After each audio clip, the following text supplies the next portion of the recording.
Sorry for the technical difficulties. We are back once again, and I want to finish up a little bit of the single mother should date single father type lingo. And I'm gonna say this for the record: if you're a type of man that doesn't listen to other men preach about his his single ideology, meaning if you don't hear him talk about himself majority of the times, you basically have gotten yourself out of the whole capitalistic type of talk that certain people love to talk, and most likely it's about themselves. It's not about anybody else. It's not about a community. You don't talk about family. You don't talk about family structure. You don't talk about none of that shit. And when you do find somebody that talks about family, you do knock into a live stream when they talk about ethics and morals and all of that, then um you have yourself a live stream that merely I would go to each and every single time that they're on, because they have something. They have something to talk about. People just grab a microphone and they just start preaching for what reason? But like I said, if you are a single mother, in my humble opinion, you should date a single father.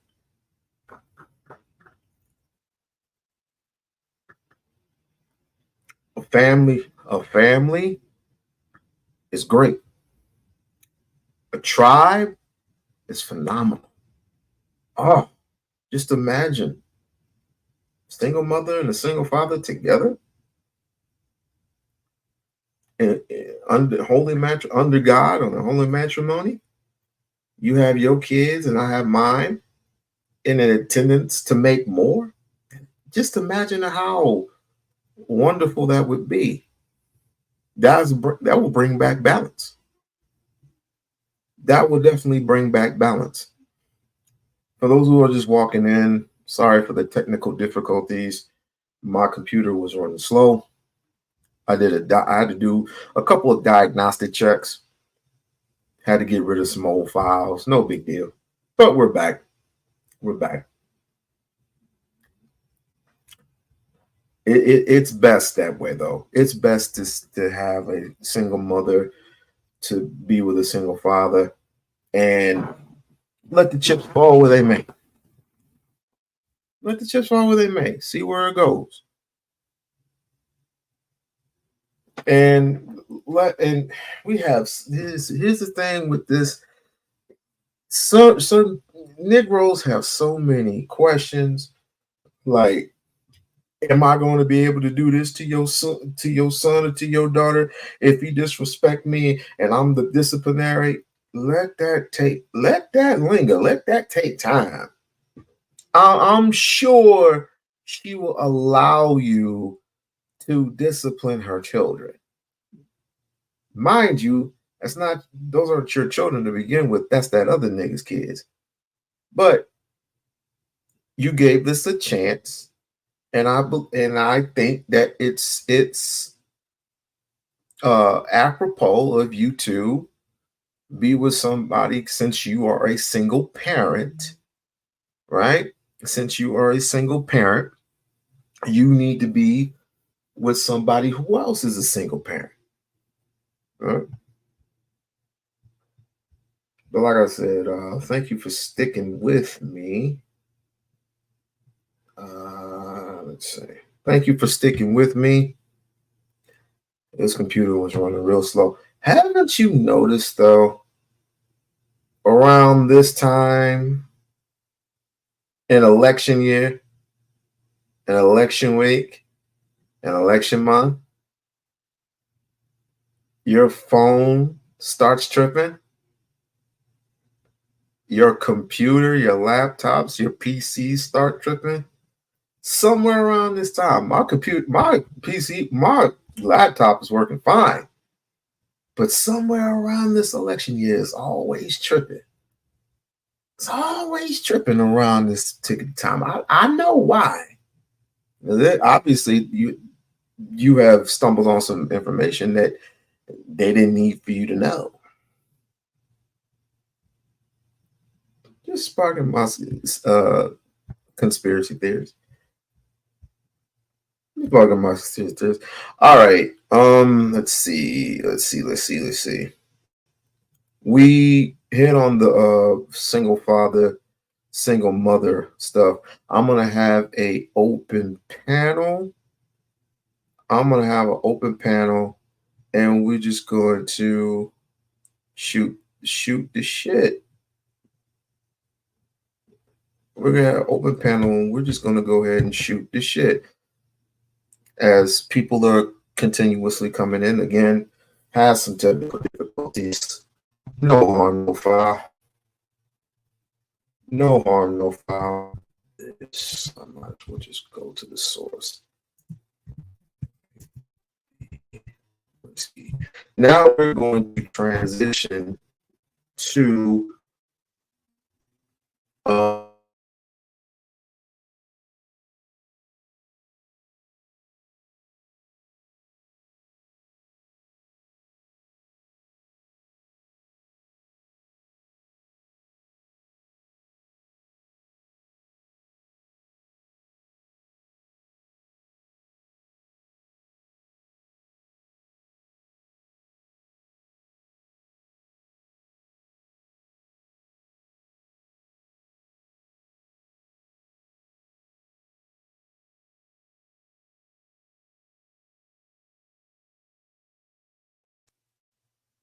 I understand all that, but oh dear God,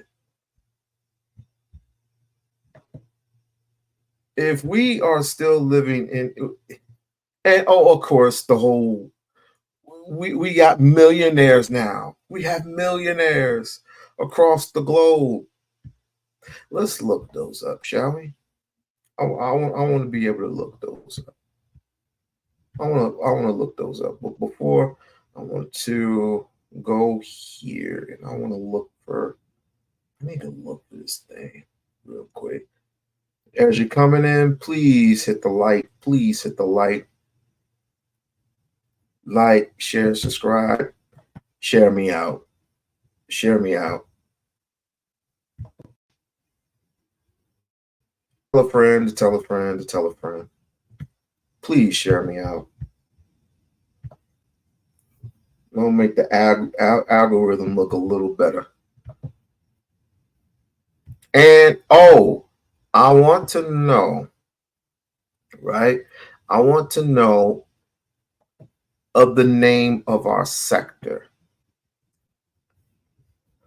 What is the name of our sector going to be? I want to know the name of our sector. What is our sector going to be?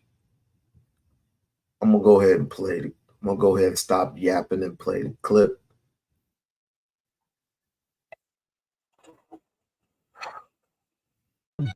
Team. Like, share, subscribe, tell a friend to tell a friend. Hit that like button right now if you can. That helps the channel the most. Okay, so Mr. Fantastic took an L to Aaron. My bad. I thought I was on mute. Mr. Fantastic. I thought I was on mute. Stop the cap. Stop the cap. Oh, what? Beans, did you still want to get in on that? Yeah, I guess. I mean, listen, I think, I like when people use definitions and shit, right? But the thing about it is this, right? So he said it's the belief, right? I would ask you, have you seem to be a person of integrity? You know how they say which comes first, the chicken or the egg? Yeah. Which comes first? What is a belief first? You know what it is? What is it? What's the etymology? Since he like looking up shit. What's the etymology of belief? I knew it before. Look it up, right? A belief is an acceptance that is that a statement is true or that something exists Based off of faith. Right? So basically, a belief is what? An idea, right? So which came first, the belief or the idea? The idea, right? Idea. Absolutely. So that would mean that white supremacy is actually an idea, more so than it is a belief.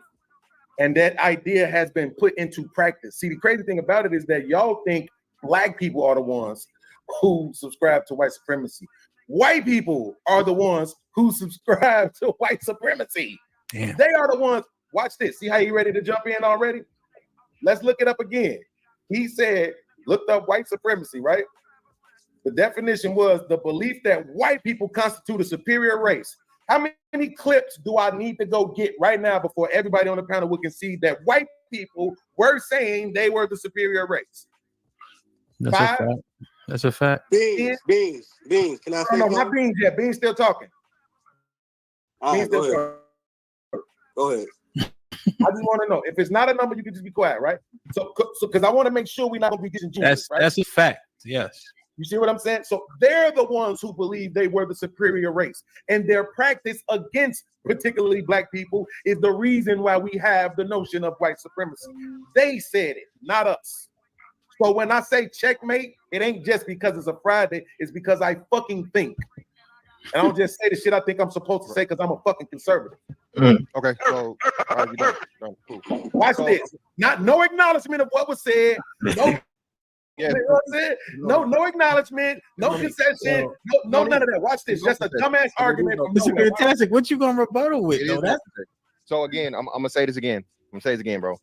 I said today, y'all niggas are fucking stuck in and let's build a time machine, niggas. Okay, let's build a fucking time machine. I don't give a fuck about fucking what it was and what it ain't and what is it today. You still complain about the white man today, nigga. We got power. The white man can't stop me from doing a guy. Whoa! I heard. Did I hear what I thought I just heard? I didn't hear that. Did I? Hold on. Did I just hear that? Let me get a little closer here. Did I just hear that? We got what? We got power. We got power. Power where? Where we have power? Please point me in the direction where we got power. Please. Point me in the direction. Complain about the white man today, nigga. We got power. The white man can't stop me from doing a goddamn thing. You neither. You think? Okay. Okay, keep talking, asshole. Keep talking like you got a choice. You just lazy as fuck. Your freedom may cost, but your freedom ain't free, nigga.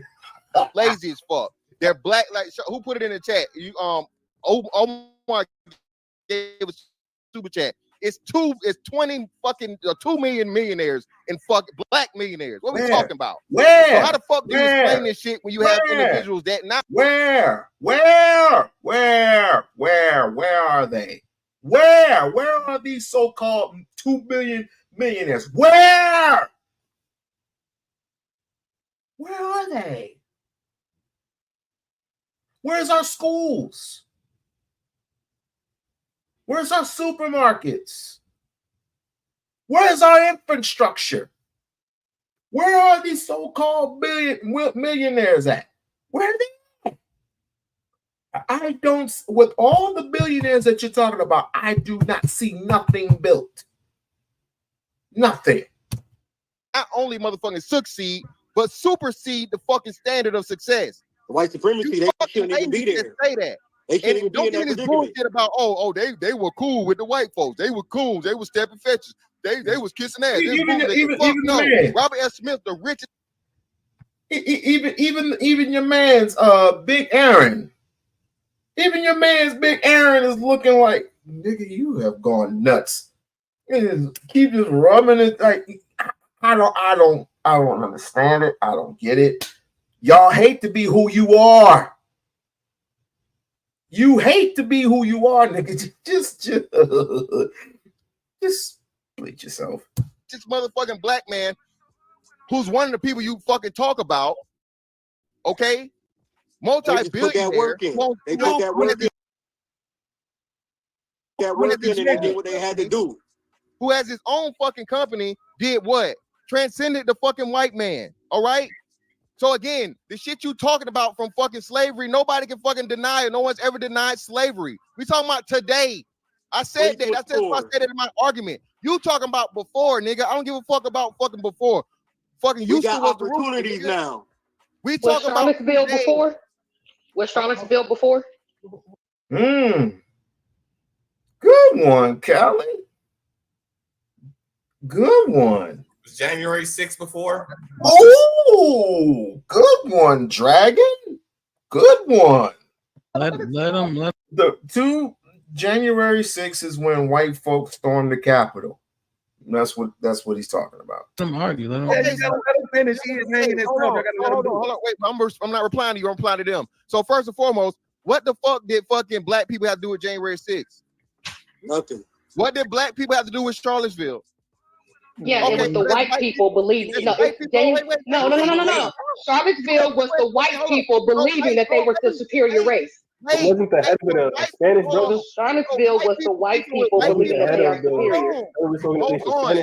So white people. That can't just be white people, Callie. You just making random statements. Hold on, Fantastic. Just because half left the panel don't mean we're supposed to get chaotic. Bro, let me say what the fuck I'm trying to say. So I'm gonna ask the question.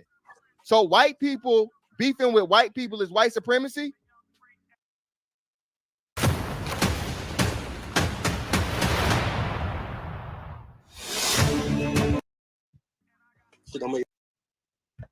Shit don't make no sense. These are some fuck goofies. Yeah, Mr. Fantastic. I think he wants out. I think he wants his I think he wants his thing rubbed by the white man once again. Pause. I think he wants acknowledgement that, you know, we are the world. We are the children. We are the ones to make a better day. So let's start giving. I think he wants a piece of that white man's pie.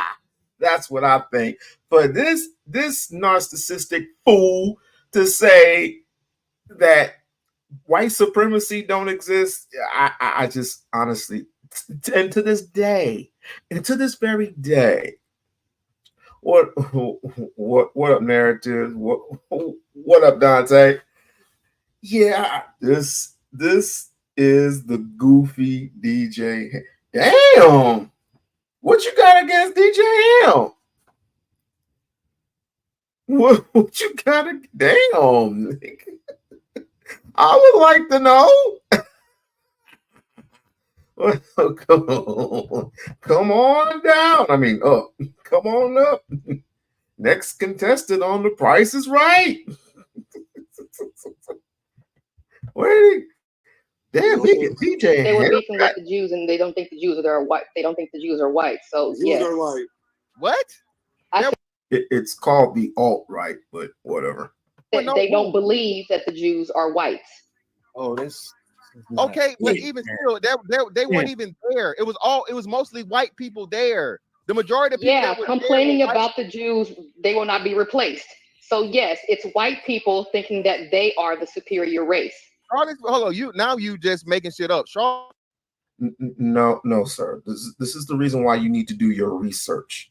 This is the reason why you need to do your research. You got regular ass white people there versus the alt-right. Alt-right. I shouldn't have pulled this clip up a long time. You see this here? You see this man with his hand raised up? Those are part of the alt-right right there.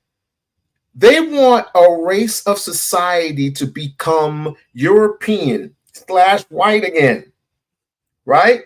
They want to turn back into what was society, a society full of pure white conservative Christians.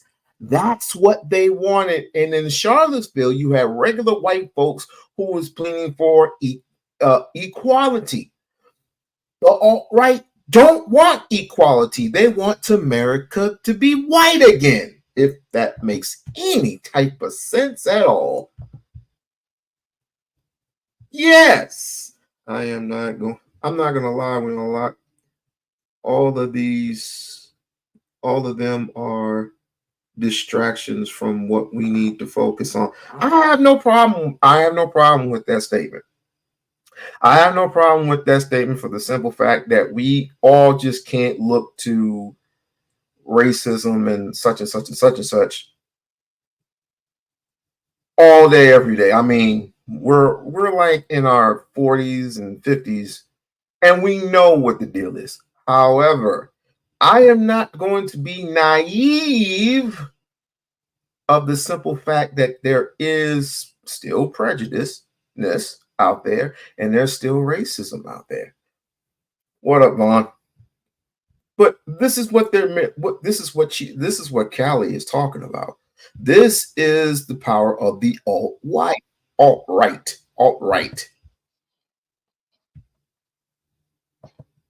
This is We-On-Loc Nation. Who is there?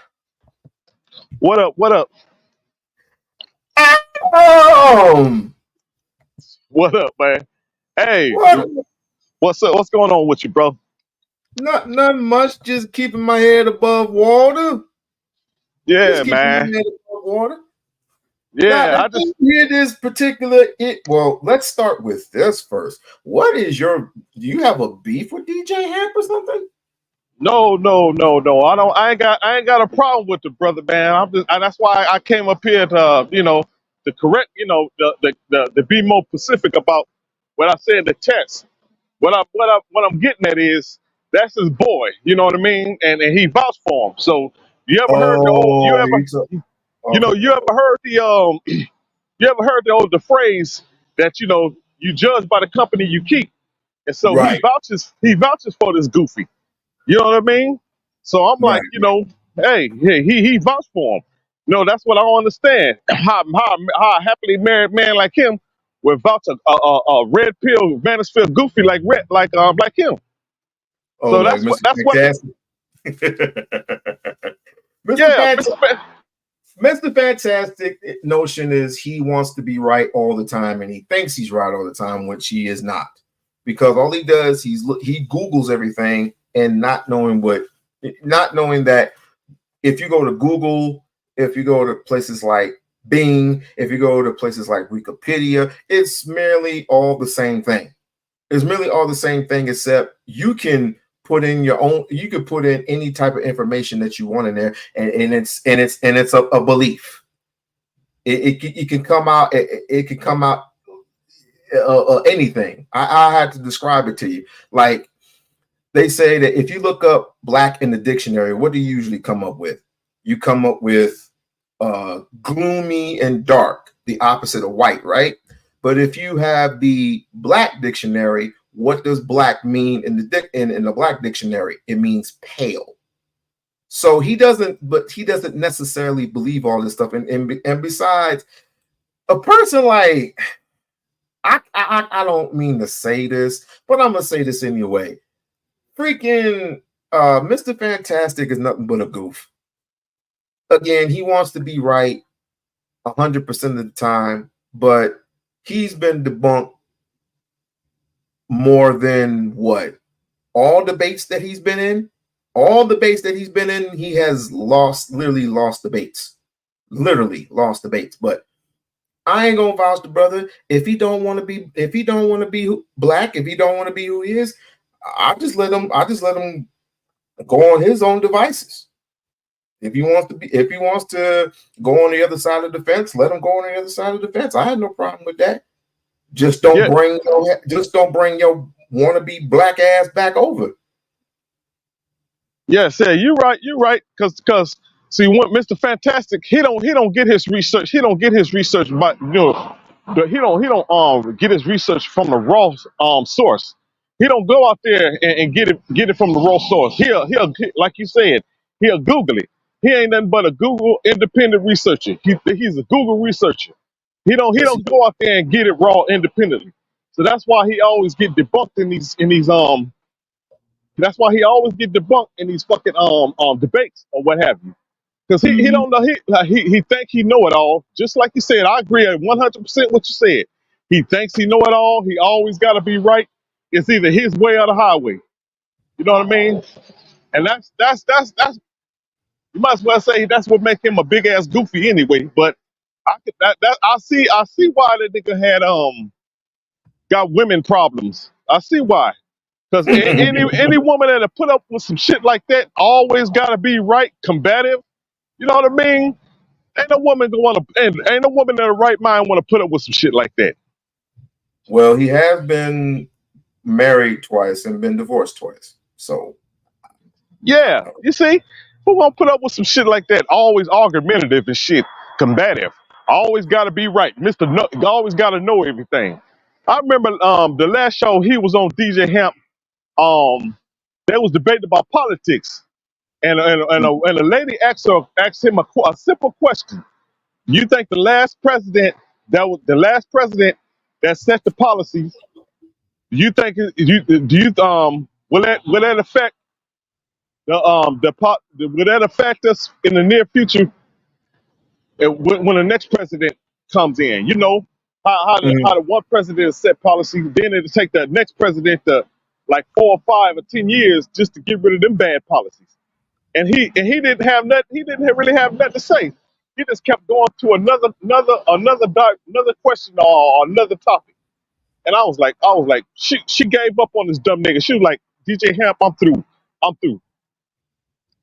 Yeah, I won the argument. You didn't win shit. Here's the thing. Yes, it's going to take up until about that time when, let's just say, when Barack Obama was in office, and he Donald Trump at the time, he won the presidency, and so they were talking about getting rid of Obamacare. They didn't get rid of Obamacare. He kept everything where everything was. He kept everything where everything was. But let me ask you a question, Dante. Have you ever heard of some uppity Negro like this say that white supremacy don't exist today? That's what you call a naive, dumb nigga. If you think white supremacy don't exist, it exists well. You know what I mean? It's some the white man ain't gonna. Let me tell you, white supremacy ain't gonna change their colors. It's it's like a leopard. They ain't gonna change their colors. Ain't gonna change their stripes, colors, or what have you. You know what I mean? That's still. They never change. They change. It may change shape. It may change form. But guess what? If it walks like a duck, It quacks like a duck. It's not a goddamn mongoose. Case in point, Sonya Massey. When you look at those two cops and you look at the tattoos on their forearms, what do you see? Them all kind of lightning bolts and all kind of shit. Lightning bolts, skulls, and everything. Ain't the symbol of which they had it? Don't you think that's a little bit like Aryan Brotherhood or something, or ex-Aryan Brotherhood? Possibly, maybe. I mean, we won't know until the trial, now, won't we? No, we won't know until the trial. Do you know that this same man, I forgot what the officer's name was, but this same cop, after trying to frame this woman who absolutely did nothing, he went in there with his little buddies and he said, "Oh, this is a crazy bitch." Did you hear that? I seen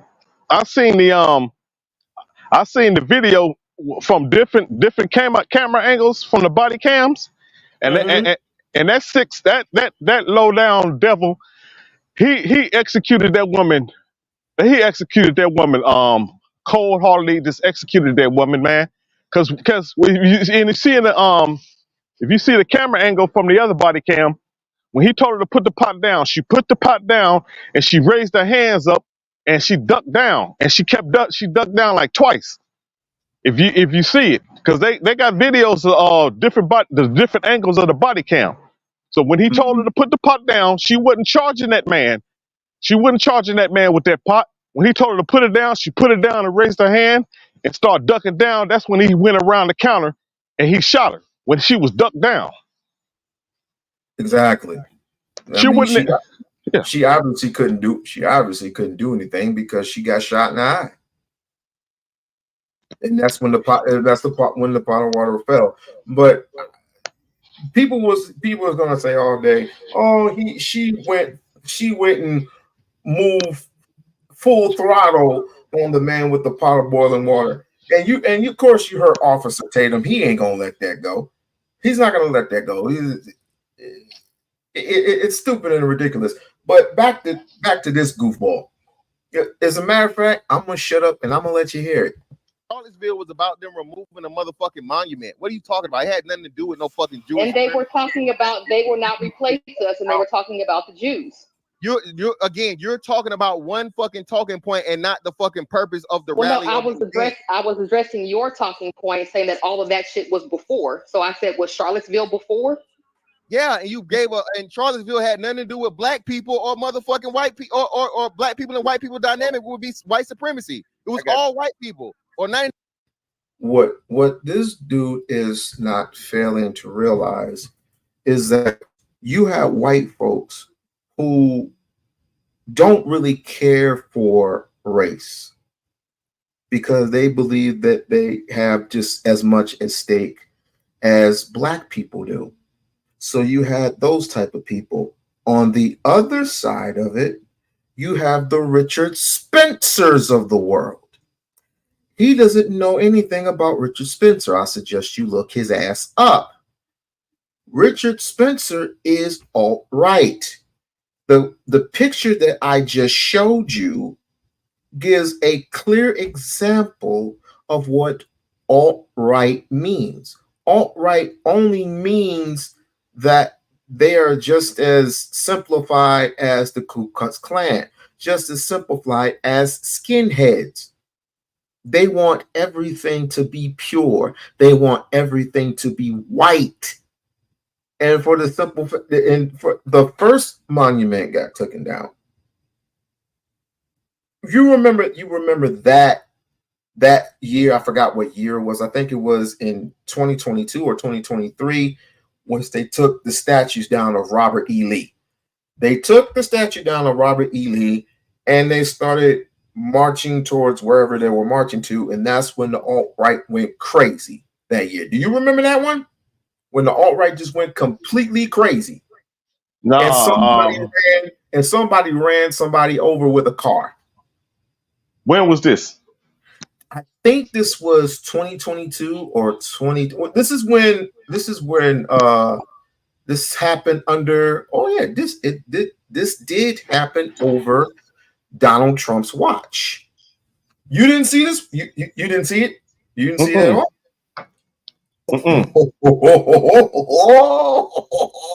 I don't pay attention to news like that. I don't know why. This was in Charlottesville. I don't. You read it. Oh, you don't know what you missed. And 9% white people. Yeah. So this. All right, Bean, you got it. It was a checkmate. Even whatever. No. Yeah, See, this is what I'm saying. But this is what y'all can't fall into this trap, right? This is why I tell cats all the time, don't even bring up slavery, right? See, Hamp ain't here, so I can't ask him. But if I ask Hamp, did I ever mention slavery? What is he gonna say? He's gonna say no. You mentioned the past. Right, but did I mention slavery? Yes or no? You mentioned the past. Right, see that right there. So when he does that, that's when y'all have to understand inferred. Losing debate. Right, so it's inferred. Because yesterday was the past. Inferred. Yesterday was the past. Smart people infer. Right, yesterday was the past. Yeah, and so was the years ago. So that means, so if I was talking about yesterday, I wouldn't have been talking about slavery, right? You can't infer that I'm talking about slavery, right? You mentioned it.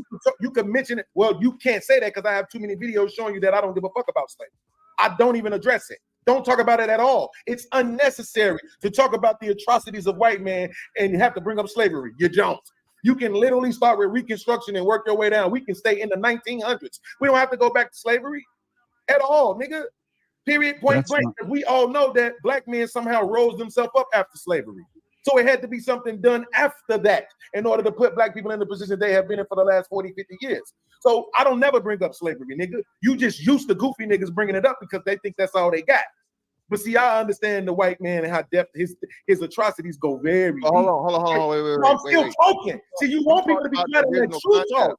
No, I have to interject now. You want to. I have to interject now. No, because you you don't. talked about the original concept of it. Because that's always what the fuck you want. You talked about the original concept of it. Right?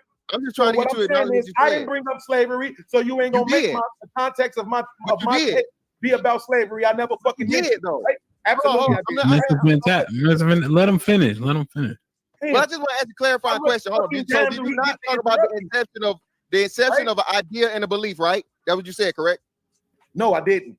You didn't?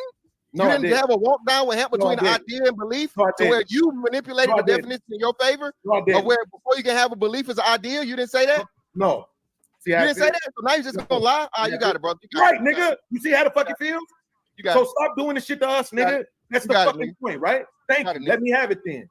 So here's the fucking point, Callie, where I'm saying, like, don't get this nigga no fucking out. He's trash at this shit. All he gonna do is duck and dodge and deflect, right? Here's the point. At the end of the fucking day, the shit that he brought up had nothing to do with it at all. White supremacy, as an idea, has been put into practice. It is that fucking simple. He already said out of his own mouth that it existed. Watch this. When did it end? What's the date?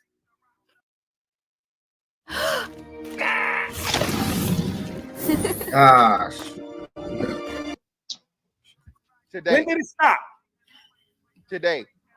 Exactly. Now, see what I'm saying? You don't have to understand what the fuck you're dealing with. People like that, you don't invite to meetings. You don't. They gonna mess up the whole.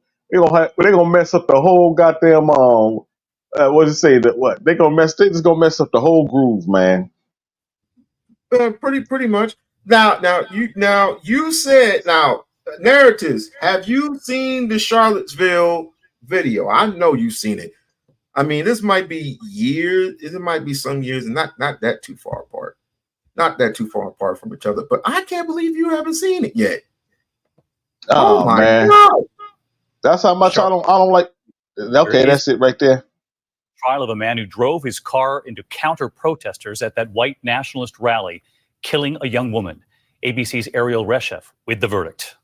Tonight, that guilty verdict for the man who plowed his car into a crowd at a Unite the Right rally in Charlottesville, killing one woman and injuring nearly 36 others. James Fields convicted of first-degree murder in the death of 32-year-old Heather Heyer.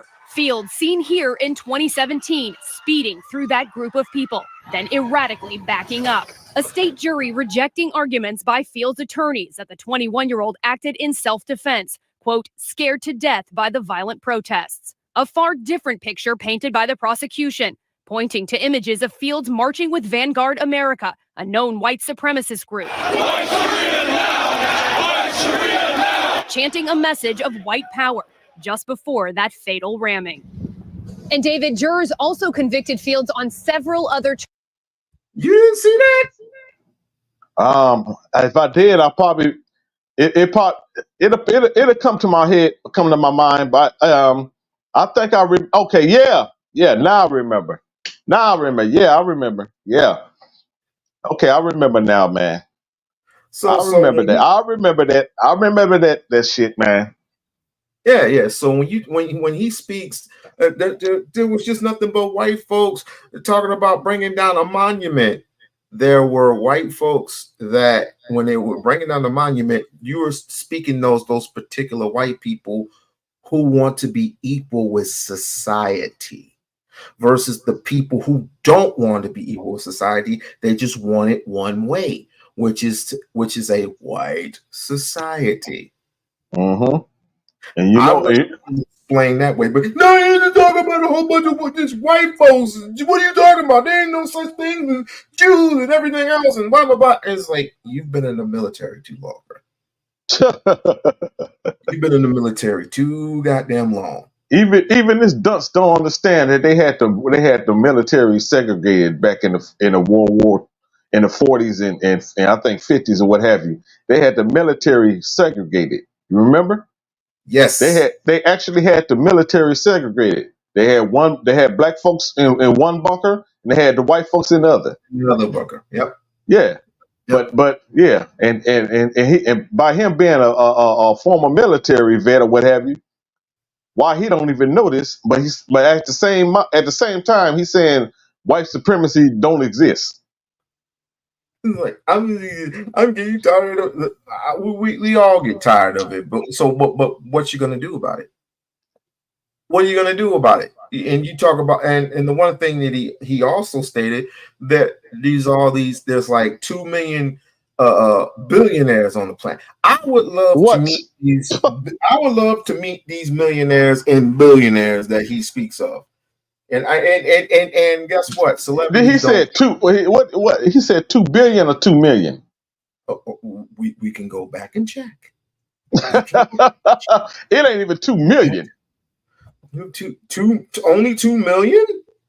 Where again, celebrities don't count. Celebrities do not count. Uh-huh. No, nigga.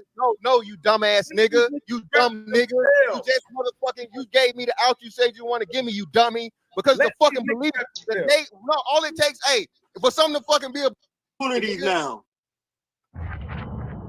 Oh, this game. You're not ready. Was Thomas built before? Was Thomas built before? Today.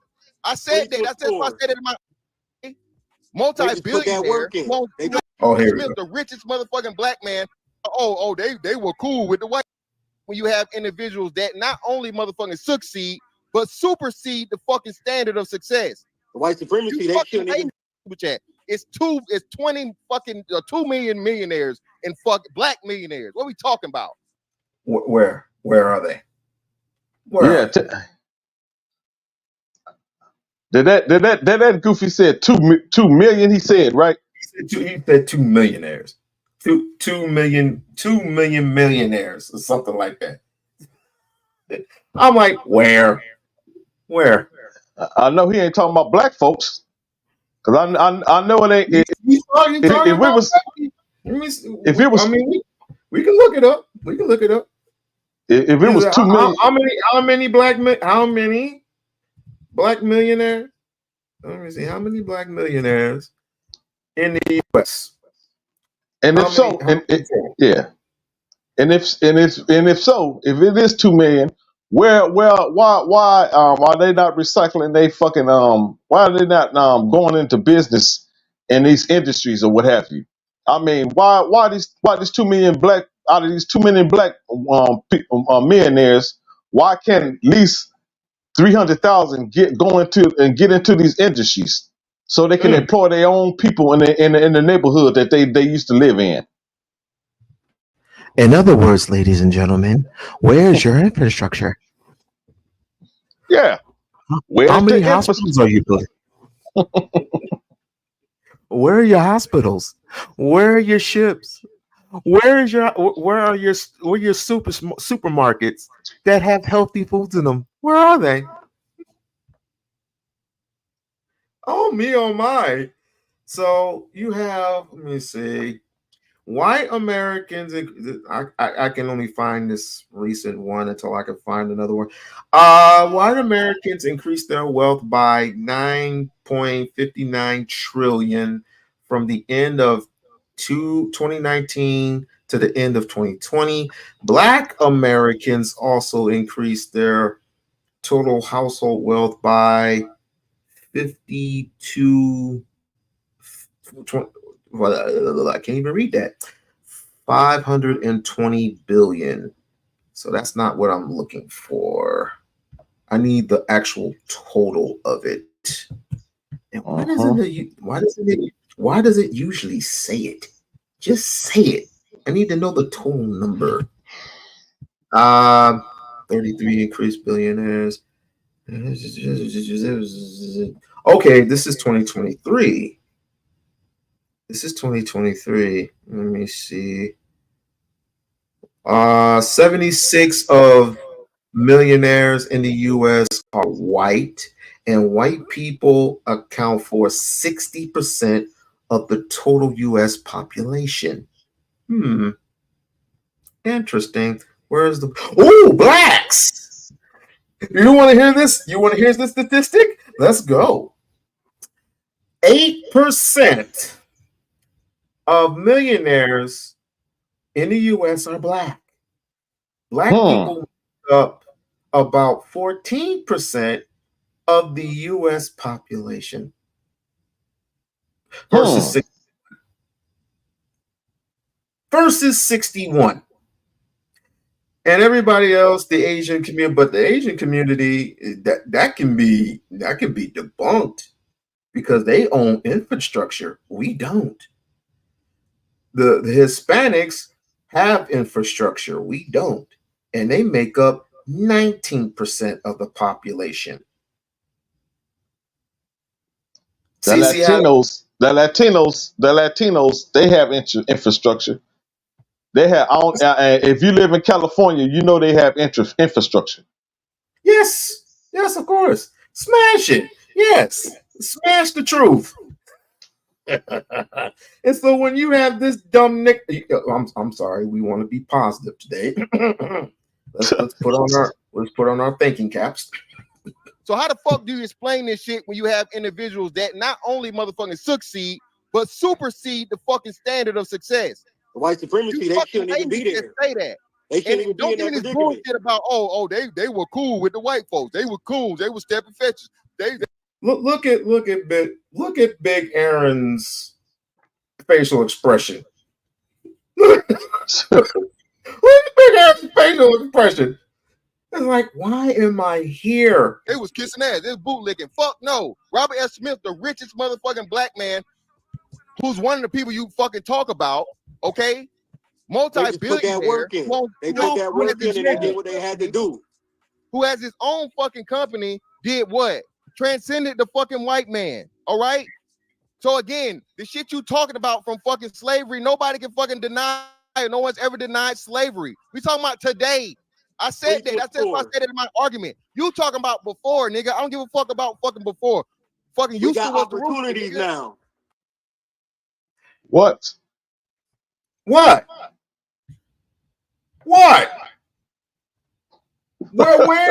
are your opportunities? For each and every time a young nigga comes up, I can't say that.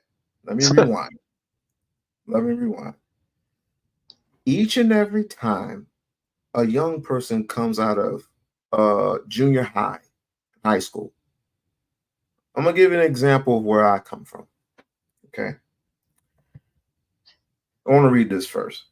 The Asian population and well-to-do Latinos are identifying as white. Sir, listen, I'm going to ban you from my chat if you ever speak the truth again. Don't speak the truth in my chat. Which he is 1000% right. When they come in, when people from other ethnicities come into this country, right? What do they put in as status? White. And you have those Africans, not all Africans, who come in this country and they put in as white. So they can reap the benefits of what the government is giving them. And so they can make small little markets or whatever, getting out the mud type situation. Motherfuckers come out of nowhere and live in one house, and everyone at the tender age of 18 and 19 has a business. Every single one of them has a business, and none of them will ever succeed until they have that business. Most of them are your gas stations. Most of them are your gas stations. You have to be cammed up. Why? Cam up. My camera not working. But what say you, sir? I'm confused. I'm confused. Are we not supposed to think? Are we not supposed to be naive of these things? You tell me. I don't know. No, we don't supposed to be naive of this shit. Don't you know that that these people that come over here in this country, some of them I ain't gonna say all of them get handouts, get business handouts, but I'm gonna say some of them do practice agency amongst their people. They're, like you say, they will live all in one house and they'll build each other up. They'll save money. They'll get them people either a car or a house or what have you. Or hell, they might even help them get through college. But they practice in agency. Some of them may save money amongst that whole household and get them a business started. You know what I mean? But that's Right. the one thing right there that we lack amongst black man is agency. That's why we're always at the bottom of the economic level. That's why. That's why we not in these industries like we should be, like other people, because we lack agency. Soon as a nigga get a $2 over lunch money, you know what I mean? It's all about him. He ain't thinking about nobody but him. Goddamn $2. Where's my $2 at? You owe me $2 from yesterday. Yeah, yeah. So he ain't gonna think about taking $1 and try and see can he flip it with another black man. Nah, he ain't thinking like that. Only thing he want. What you got there? This is my favorite book. This is my favorite book, Powernomics. Powernomics. I encourage everybody to read Powernomics by Dr. Claude Anderson, would you please? I love that book. I love that book. It teaches about steps, step after step after step, what you must do, what you must not do. But now all of a sudden, you know what I've been hearing lately? That we are Native American. Huh. Them Native American ain't gonna even claim us. Try telling Dan Calloway that. We're Native Americans. We're Indians now. Yeah. So we're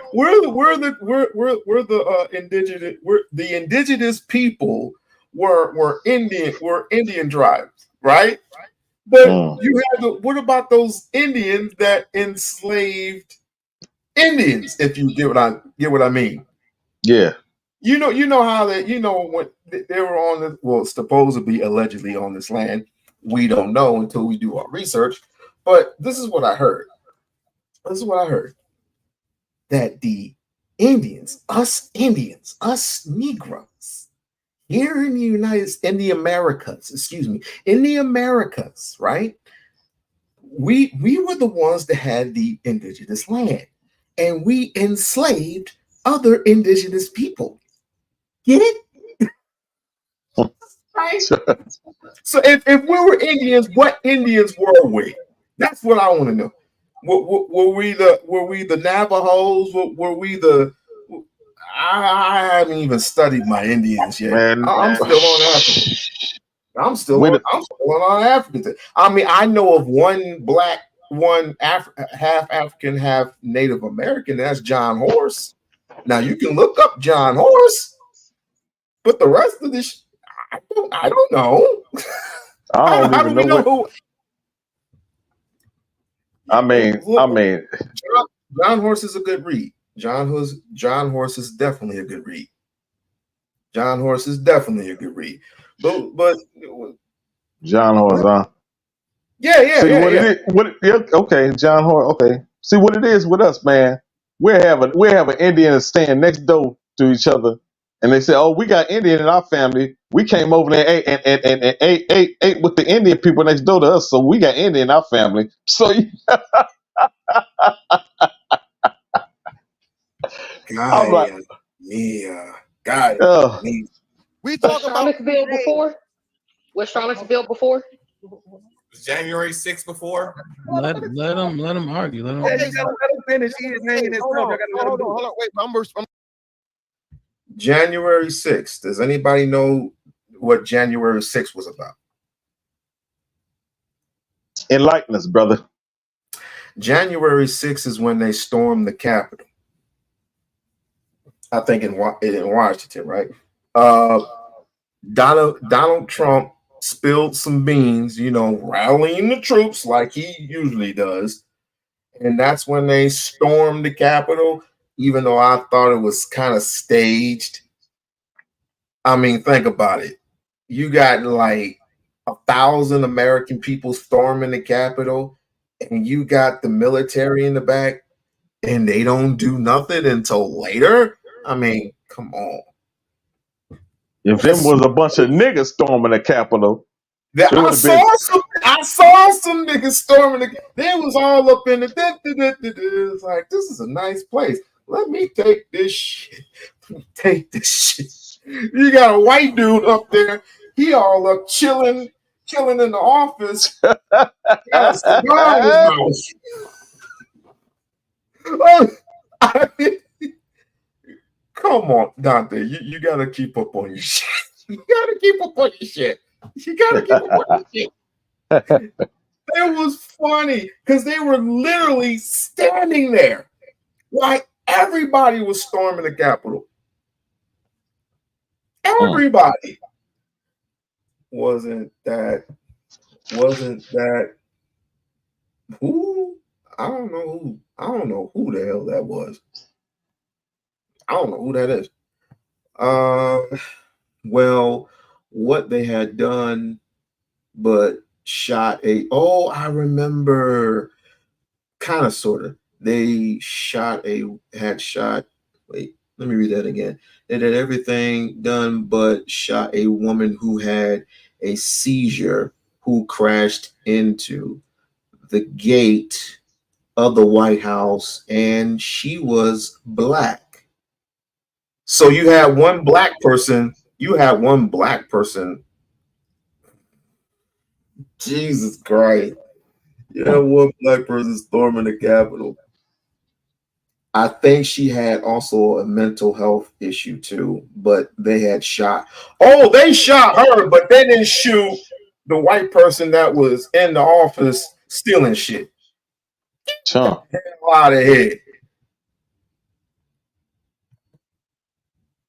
That's crazy. Dante, tell me you've seen this. Tell me you've seen it. Tell me you've seen it. I remember it. Yes, okay, yes. all right. I remember it. You ain't gonna play with this today. Now I can just imagine, right? If he does not win this presidency, which he will, then it's gonna be another riot like you ain't never seen it before. In my humble opinion. Mm-hmm. In my humble opinion. Because we usually don't see people riding after if the Republican win the election. Let me say. Now let me turn that around. You don't usually see rioting if when the Democrats win it.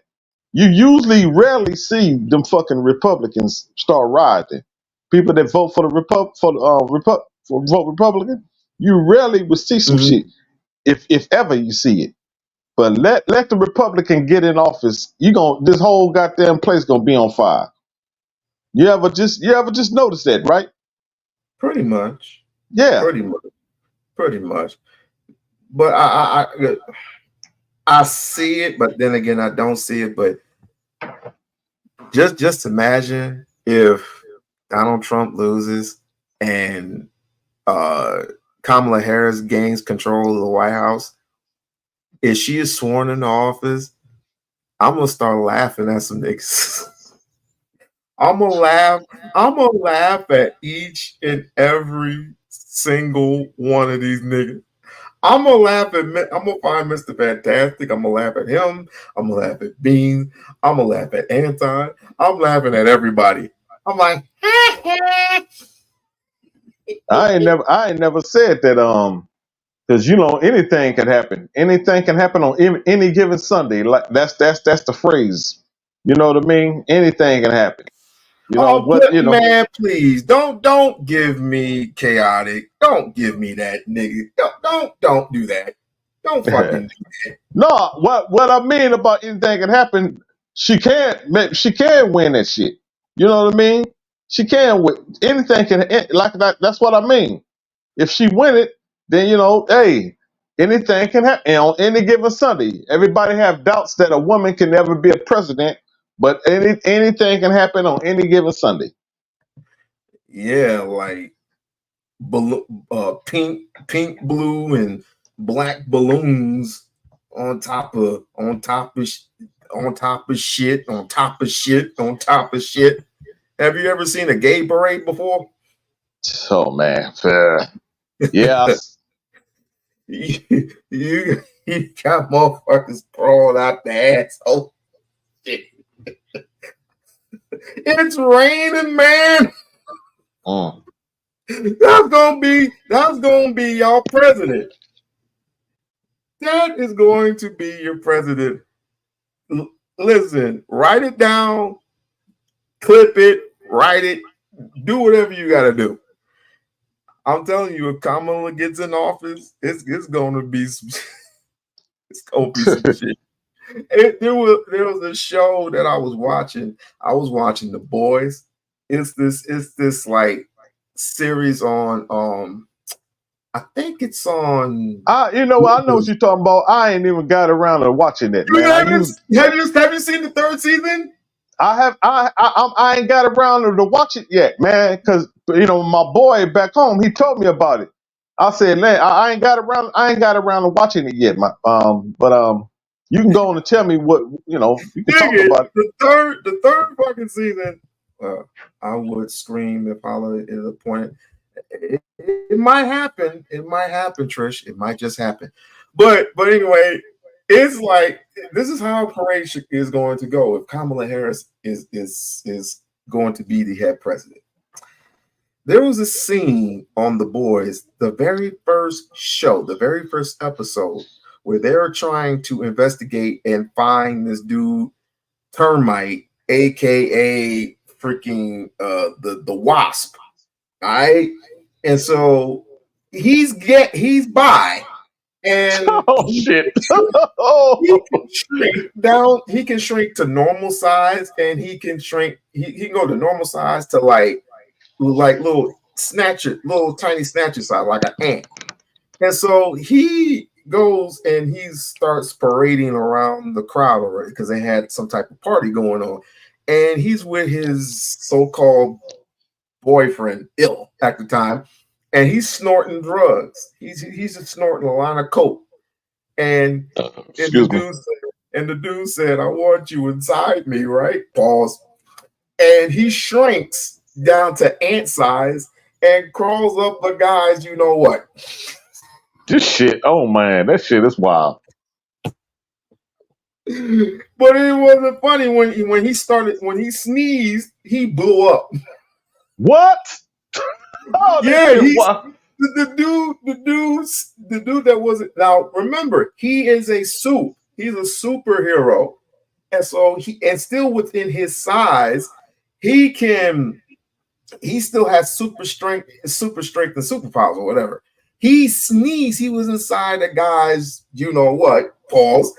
And he sneezed, and all of a sudden, boom! The guy dies. Oh man, that shit. That's what's gonna happen if any relationship wins. That's what's gonna happen. You're gonna have a whole bunch of people crawling up each other's asses. but here's the non-funny part. How would you feel if you had these transformers go into a girl's locker room, right? And pretend to be somebody that they're not? I mean, case in point, the Olympics, where the dude was whooping up on the female Olympic girl when they were doing the whole boxing thing. That was a guy. That was the whole fucking guy. And they come up with excuses. Well, just because it was we got females who have XY chromosomes and blah blah blah blah blah. I said, no, you don't. No. Sierra, I think Sierra was the only exception, and she's full female. I mean, true, I do have women who have that have male traits, but they still have a, what you call it? What the fuck do you call it?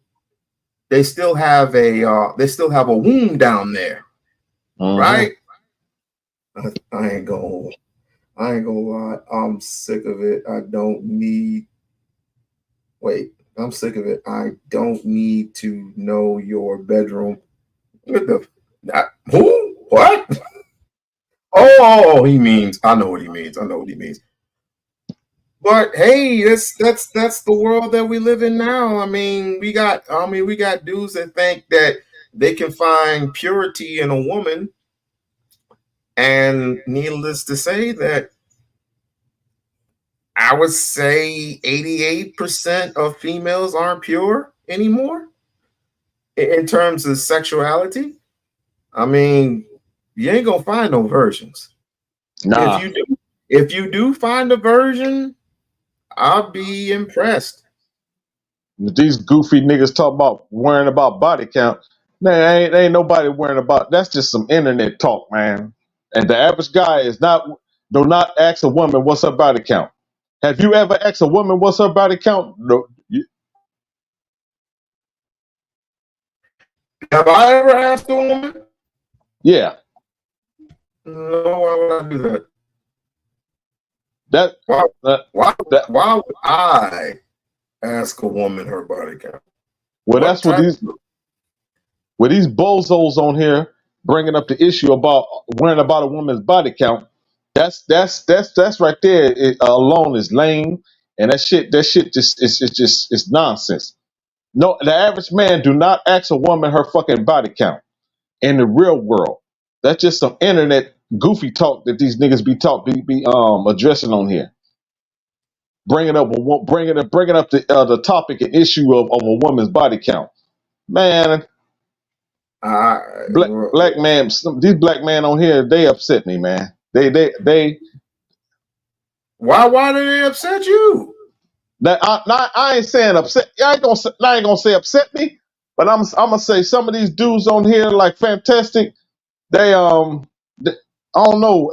I'm trying to look for the word to explain it, but you know, it's people like I know what you're saying. I know what you're talking about clearly, but I'm saying to you, why the hell would you want to get mad at a nigga who is clearly blinded from the truth, the obvious truth that you're not going to find it at this age because everything's so tainted, not tainted, but tunnel visioned.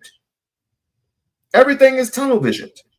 Your internet, your cartoons, your movies, your restaurants, everything is tunnel visioned. Everything is orchestrated for you, for your kids, especially in schools, especially in your schools where there's no prayer in schools. There hadn't been prayer in schools since the 90s. They eliminated all of that to have you praise upon the Baphomet, which I ain't gonna get into that because it can be. I can tell it in two different ways to you. It's just like voodoo. I can tell you in two different ways how voodoo is good and voodoo is bad.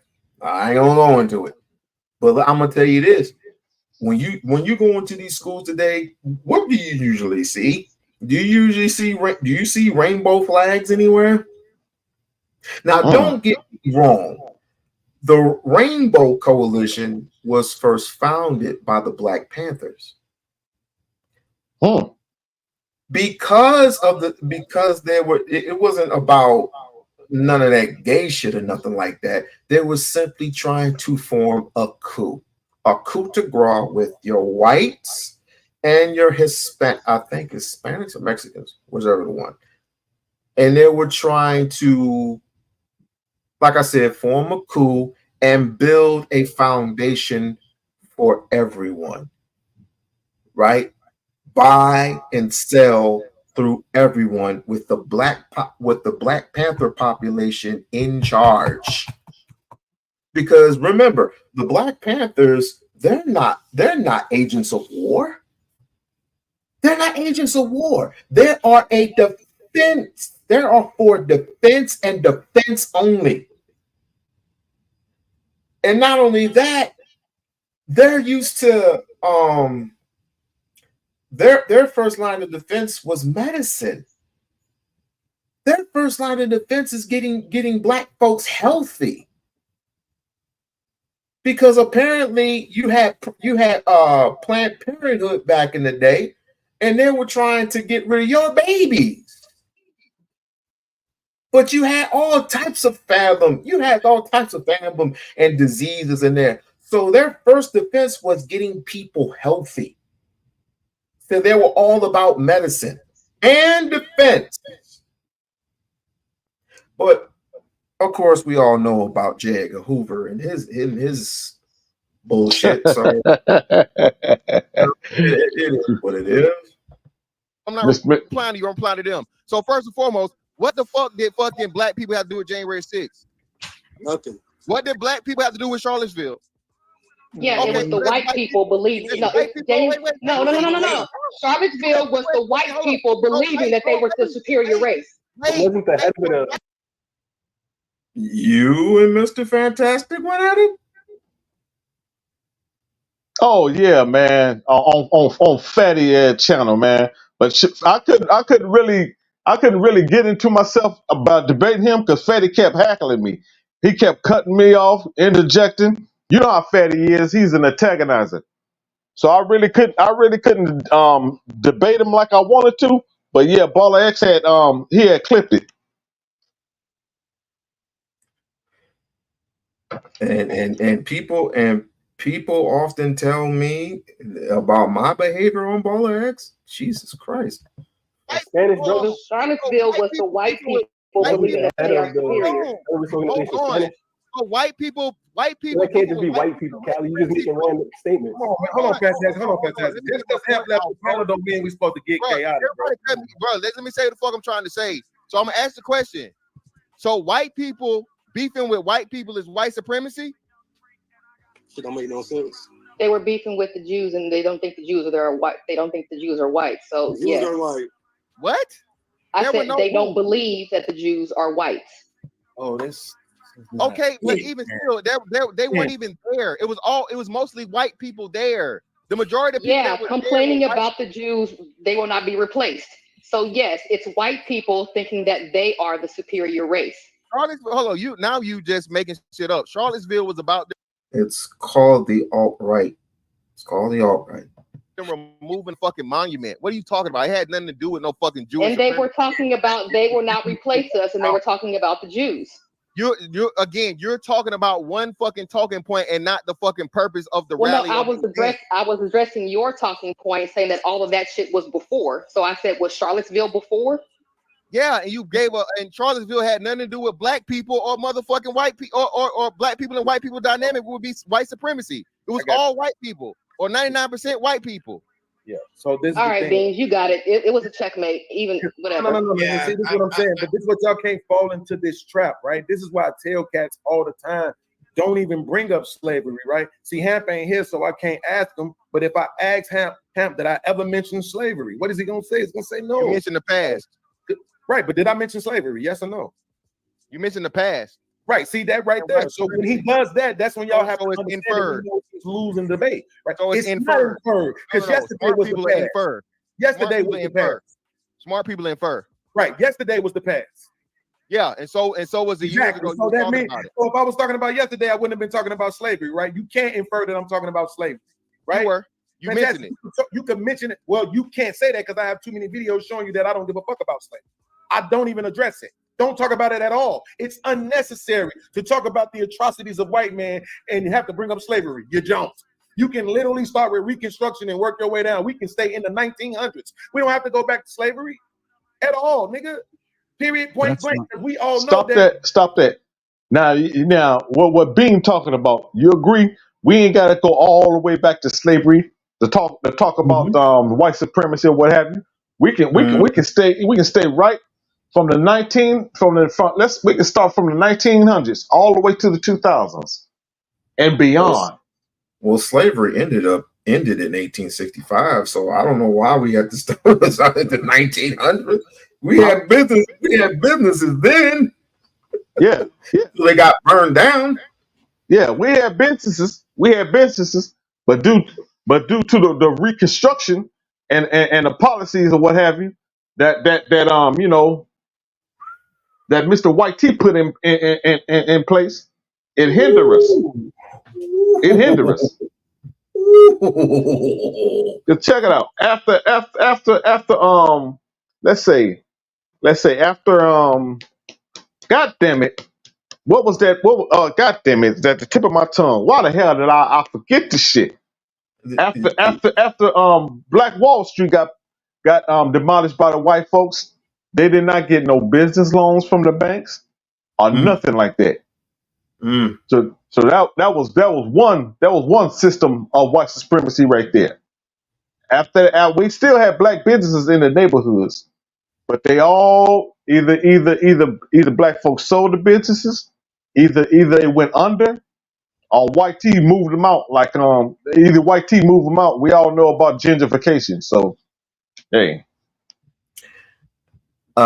sir, I'm gonna have to time you out there for telling the truth about. See, we don't tell truths over here. And if you have been through white supremacy, sir, tell me when a time where you say your grandmother and your grandfather were enslaved. Go ahead, sir. I dare you. You can't prove it. You can't prove it. You can't. You can't prove it. Narrative, you nigger, you freaking nigger. You will never be a man like me, you nigger. I'm from a fraternity. You nigger.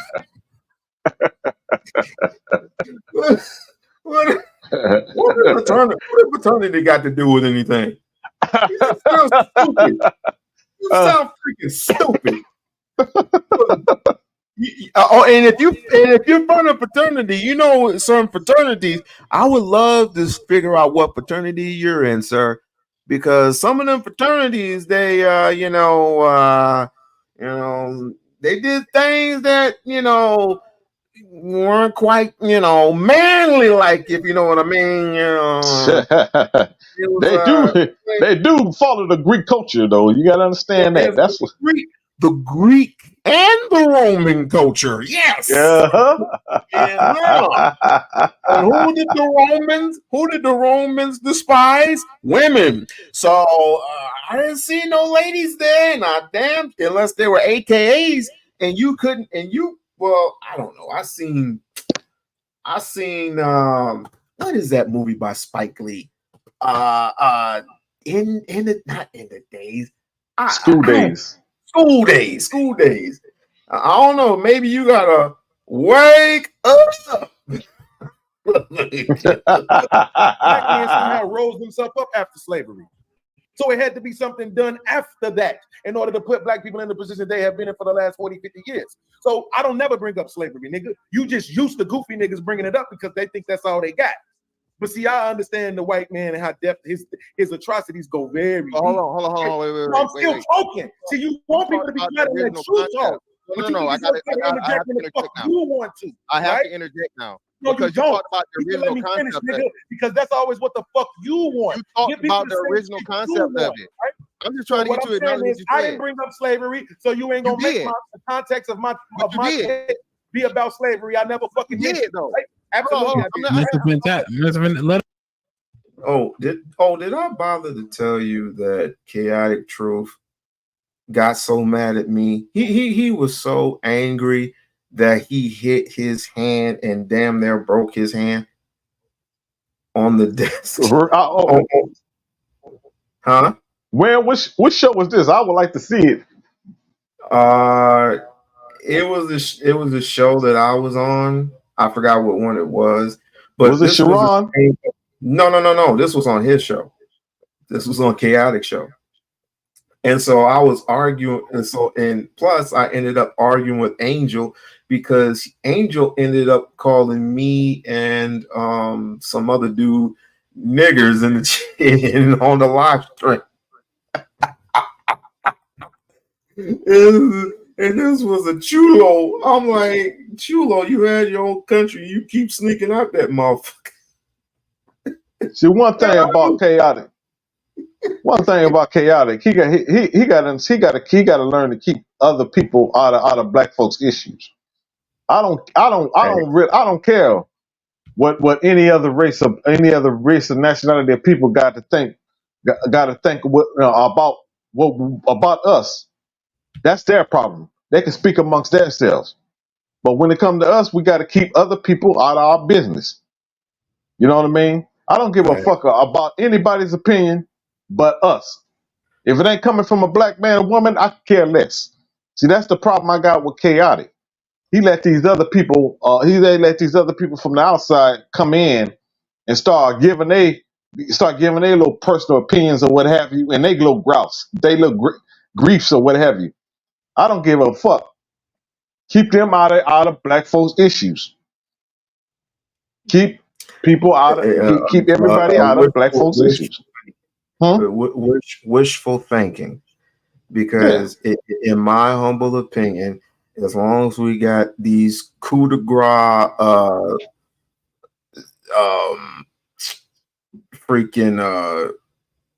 damn, I forgot the dude's name, the director, not Robert Rodriguez, Quentin Tarantino type motherfuckers. As long as you got them on display, it ain't never gonna go that far, because they're gonna be all up in your business and they're gonna keep asking you, especially these pansexuals. They always ask you, why do you always stick to your own race? Come on, there's room on the other side, you know. I don't have an opinion, nor do I have a factual imagination about certain groups. You may have an infatuation on, let's just say, a white man, but I don't have an infatuation on a white woman. I don't. I love me some chocolate. Let me get on my Umar kit. I love me some dark chocolate. I love me some dark chocolate, white chocolate. vanilla type chocolate, in between mixed. I love me some cinnamon chocolate. I love me some almond chocolate, almond joy. Yes. What did he say? Black queens forever, snow bunnies never. Black queens forever, snow bunnies never. And I love me some black queens. Me personally, myself, I can't see myself with a snow bunny. I just can't. I can't. I just can't do it. I mean, what do black men have in what do we have in common with with white people? Nothing. Other than humping, and that's even gross. But that's just me. That might be y'all. Y'all might like snow bunnies. I don't know. I don't know. I don't know y'all. I don't get into y'all's bedroom like that. Whatever you like is y'all business. But I'm just saying. Next time you might 1 minute you on top of the world, and the next minute you running like Jason, the big buff guy that played Jonathan Majors. You might end up like Jonathan fucking Majors. You never know. And you gonna in Hollywood. Since some of these Negroes wanna put other races of women on a pedestal, they want to pedestalize other women over their own fucking women. And these Negroes know who I'm talking about. These Manifair passport red pill niggas want to put other races of women over their own women.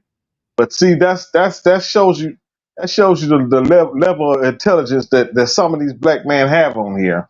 Because when you put a race, race of women over your own women, you putting their man above you. You putting their man over you. They don't see it that way though, because they don't see the trees for the forest. They don't get it. They don't know when you put another race of women over your own women that you putting their man above you. You saying you below their man. You put their man above you too.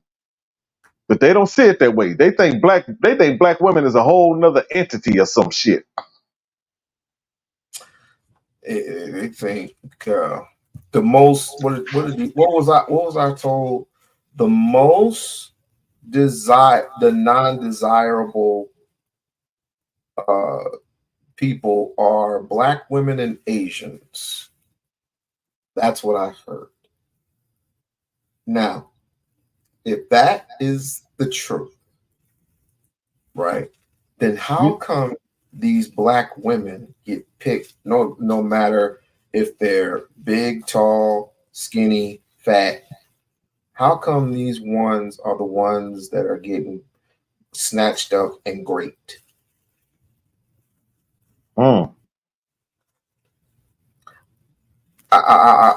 concede the floor to you. I want you to repeat that little sentence for me one more time so I can. I'll come close to the mic and I'll do my Gene Hackman voice. If black women are the non-desirable ones, how come they get picked? They get snatched and raped. Oh man! What was it? 1 out of 4, something like that. Oh, but Mr. Fantastic would say 99% of black males are the protectors. 99%. I definitely want to see that. 99% of black men are protectors. So there are no such things as people who are clinically insane. No sorts of what you call it, post-traumatic stress disorder, none of that stuff exists in your head. None of that. So you don't there's any black men that go out of control and beat the crap out of their girlfriends or wives or whatever. How can 99% of black men be the protectors when we only make up 13 to 14% of the population? You know what? But that may be 99% when it comes to of that 18% or something like that. I mean, like pie charted, and then you go back and you do a percentage of that as well. So that's what that's what I think they're talking about. Well, let me see. You have I would say you have 13 million black women versus 10 million black men.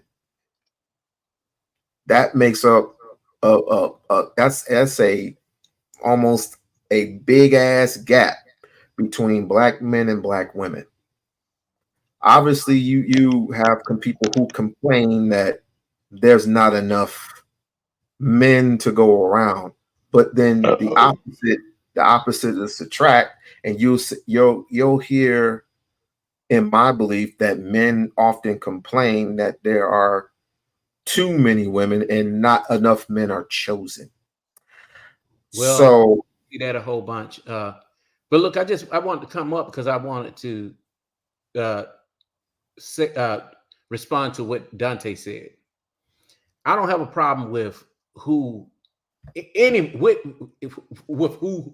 who date, like even men, like men who date white women, men who date Latinas, you know what I'm saying? Whatever. I don't have a problem with that.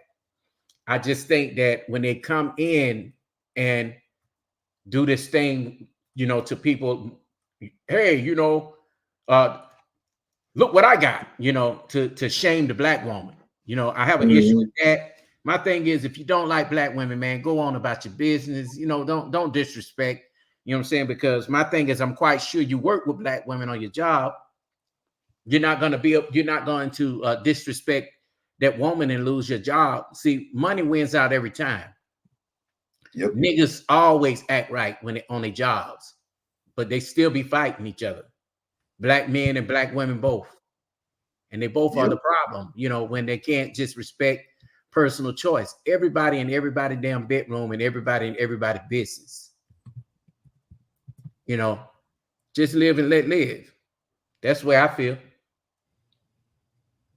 Adam, you ain't supposed to feel. Yeah, I mean, when you get if you decide to get with somebody, it ain't none of my business, and I ain't got no problem with somebody getting with somebody out of your race or what have you. If that's what floats your boat, cool. But we don't need nobody else's approval anyway. You know what I'm saying? Period. Point blank. Just to be with a capital BE. No. I mean, you're not gonna get no. If you married to somebody out your race, you're not gonna get no brownie points up here down to your own people. You know what I mean? Because quiet is kept. The people that you up here down to your own people to this person that you married to, and quiet is kept. They don't respect you because you down. If you were willing to down your own people, you really don't have no respect for your damn self. So how you think they gonna have respect for you? I don't even think it's about gaining their respect. It's just that you got some idiots out here that take, they're having sex with me, they like me. You could be married to a white woman for a decade and don't even know that she really desire Bob and want to get married to him in the hills. You know what I'm saying? You was just something to do and fetishize on, especially if y'all ain't got children. And a lot of men, even in this space, they don't get that. They don't understand, they have to feel it to believe it. They take having sex with them as, oh, she loved me. She liked me. She want me. I'll lay down my life for her, when really, she going to be race loyal to her own folks. You know? Yeah. It just seems like everybody want to be fucking white. Everybody. The darkest nigga. Hey, sir. Hey, what did I tell you about telling the truth up here? What if I told you about that? I ain't gonna tell you that no more. Stop telling the damn truth. Hey man, I don't know if it's the truth, but it has some validity to it, you know. But it's crazy, you know. I remember when Trish had a divester on her panel, and the woman, she thought that I was gonna come up and argue with her about her love choice. I didn't care nothing about who she, you know. I didn't care nothing about who she was with, you know. And I just sat there and listened to her, and she sat up there and was like, when Trish asked her about black men, she said, "Ew." I mean, like we were poisoned. And she was even upset that her own mixed son liked black women. So I mean, damn, that goes to show you that she even hate her own self. Oh, that's self-hate. That's the epitome of self-hate right there. Oh yeah. And the kind of man that she want, that she like, is a man like Gary Busey. Now I'm talking about this ain't no bad. Yeah. She ain't even a bad looking black woman. You know what I'm saying? But she's like, oh, he's hot. I like to have sex with him on a motorcycle. I was like, this bitch is crazy. Shit, issues. Did you just say? Usually people like that, man, usually people like that, fellas, they are the ones that will do things for attention, and that will say, oh, the reason why I switched over to hanging out with white people, or I voted for Trump, or I don't have no black friends because black people did me wrong when I was young. They weren't able to get over that, or they just felt like nobody paid them no attention. You see? And that's the weakest, excuse, man. My best friend was like that. He was like, man, none of you niggas ain't like friends to me, so that's why I voted for Trump. I'm like, I'm not Democrat myself, but that's your choice. You know what I'm saying? Your choice. It was just, this is what I see right now. Niggas don't even know why they voting for who they voting for. They sold out for Trump chick. And I've said this in several chats this week. These niggas would probably sell their booty for some goddamn Trump check or PPP loan. I'm serious. Money wins out every time. Well, the reason why they're voting for Trump is because they're expecting a big fat check to come through. And since the economy is crashing. But also We-On-Loc, they figured that Trump is going to repeal the 19th so to help get black women in order. Not gonna happen. To me, a woman is a woman. And they all got issues. White women got their own set of issues, but they know how to respect their men. You know what I'm saying? They got totally different set of issues than black people, period. But but women as a collective, I don't care if they're damn Democrat or Republican, they could come together and team up on some men, regardless. You know what I'm saying? Low key. I would say that most women that are in the Republican Party on both sides of the spectrum have the same ideologies versus the Democrats, who just are separated all over the place. But when it's togetherness time, they all love each other. They all respect each other. No, I can tell you the real from the fake. Like for example, I think Candace Owens is fake to me. Oh, definitely. You know she is. Super fake. And she's been run out of everywhere. I mean, even out here at Stanford University for some shit that she thought she was gonna come out here and do. And white folks are like, look, we don't have that kind of thing going on around here at our college, you know, with the talking against, you know, black folks and racism and all that. And then she started to get on the women, you know, on some feminist type stuff. She tried to bring those talking points, and they kicked her out. And she then decided, okay, this is my wake-up call that I'm black. Let me go to the NAACP and cry out racism or the American Civil Liberty Union so that I could file a lawsuit against Stanford University because I'm black. But let her tell it black doesn't exist.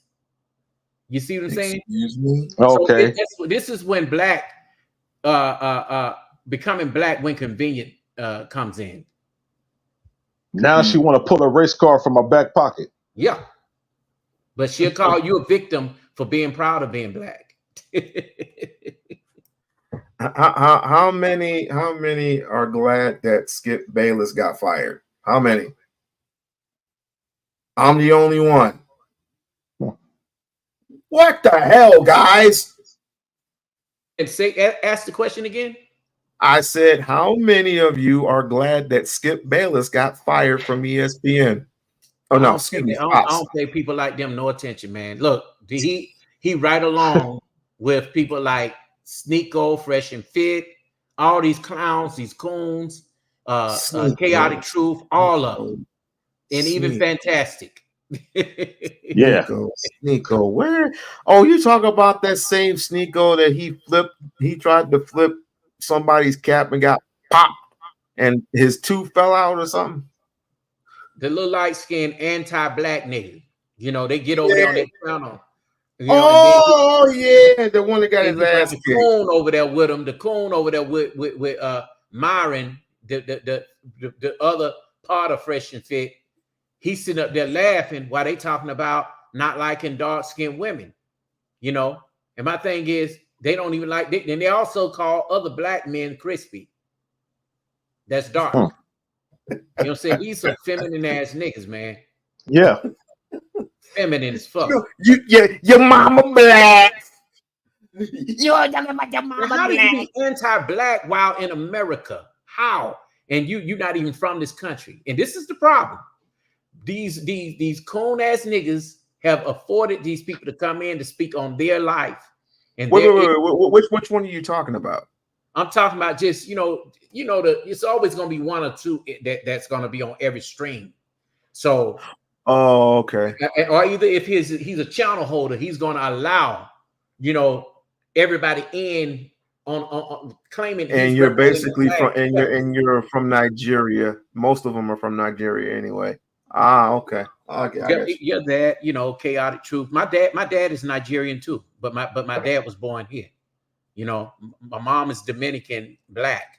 So I mean, shit, I just identify as black. I grew up. I'm an American. You're an American too. There's no such thing as white supremacy. Oh, they tell me I'm a hypocrite, like Chaotic Truth and all them. You got freaking 2-car garage, and you don't live in the hood no more. You know it. Yeah, he said that to me. They said that to me too. Bridget said, "What big fat check from where?" Oh, they thinking that this check is gonna come again from Trump. These niggas are so sold out over $1,400 to $1,200 check. Some people got $800. I didn't get none of it. I ain't even get. You talking about that stupid ass stimulus? Yeah. Oh man. I didn't get nothing. Let me tell you, and I have a legit business, and some of these niggas, they was able to get everything. I didn't get one. I didn't file for that shit. And I think I'm still trying to figure out because I think somebody applied for that shit in my business, and I didn't get the money. So I'm definitely going to be doing an investigation on that, and I'm going to open up some more investigations from people, since I do have the platform, for people who were tricked by Acorn and all these other PPP loan places that were contracted out and they didn't get their money. Oh, I know which one you're talking about, but dig this. When it came to the unemployment, there was a certain unemployment office. It was fairly new, right? Yep. I applied for that. I forgot what that was. It took them 9 months. 9 months, because I gave them everything. I gave them information out of information. You had to call every day that line was busy. Every day. And the same thing with California. Travel One says, why do black men think 45 is going to save them? How he is going to save he's going to save himself always. That's true. I mean, I agree with Travel One on that. You know, I just see this often, and we arguing so much on the internet, we not looking at the real deal. These niggas don't know why they voting. They so upset because of a piece of pussy. Excuse my expression. Where they not even worried about, you know, their livelihood. How much can a nigga get for his soul? A damn Trump check and a piece of pussy. What does it say? What does it say in the Bible? It says, "What begot one man to get everything in the world and to basically sell his soul?" Something like that. I mean, what would you rather have? Don't go like that, We-On-Loc, but yeah.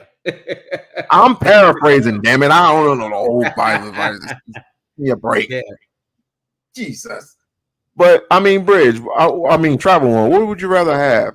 Would you rather have 45 in office along with the Klansmen that basically endorse him, or would you rather have booty butt licking people? I don't want none of them. Sleepy Joe need to go to sleep and sit down and read a book and take a nap, drink his prune juice. Donald Trump need to go sit his motherfucking ass down or go back on The Apprentice. Kamala need to be locked up for crimes of humanity against black men out here on the West Coast. She need to go.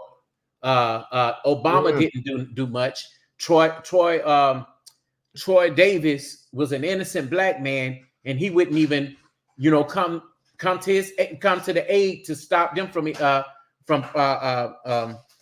taking this man's life, and he was innocent. And then the white woman turned around and said, "Oh, well, somebody has to pay for it."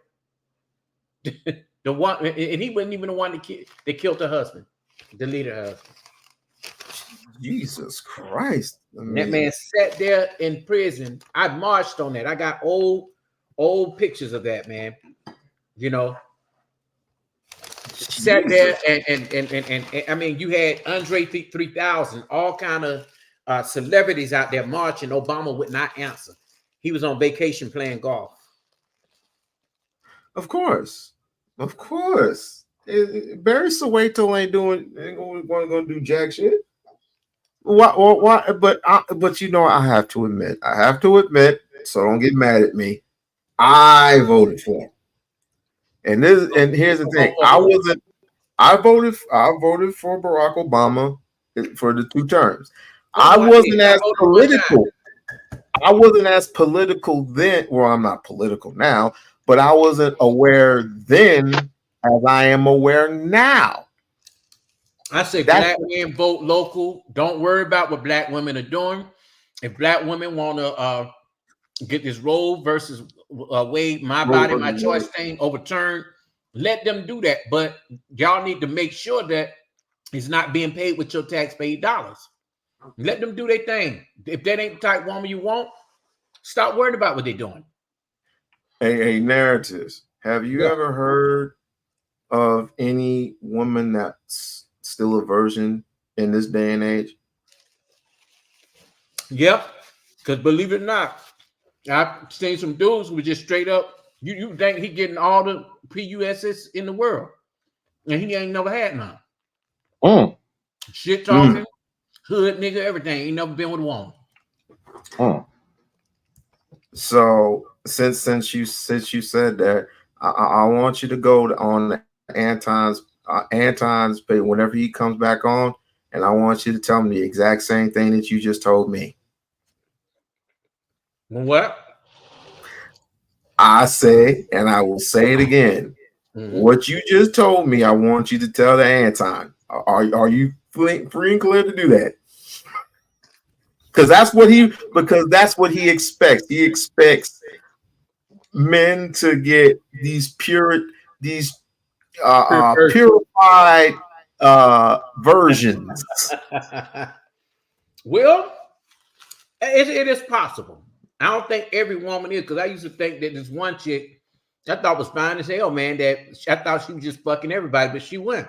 She ain't that type of woman. She's just fine as hell. We too into our lower desires and looking at what it looks like and kind of find out they just ain't really doing that. I believe you because I bumped into some very good looking women that you think that they get different kind of penis on a daily, but nah, they don't swing it. They don't get down like that. But just to switch it on you, you got the unattractive booger wolves. Them the ones that's doing it, slinging that monkey. You'll be surprised, man. You'll be surprised. Trust me. The unattractive booger wolf. I am going to have to borrow that from you. You said the unattractive booger wolf. Let me write that down. This is We-On-Loc Nation. Who there? What's going on, sir? What's going on? Yes, sir. Yeah, I can't call it that. I just wanted to speak on you when you was talking about like Kamala and all that type of stuff. And I was thinking about that. I said, really, like after I seen that display in Atlanta, where they had what was that, like Stacey Abrams and Raphael Warnock, and yeah, they had Megan up there twerking and the 304 act, and then they had what was that, Quavo, and you like Kamala. Wait. Like, The 30 what? 304.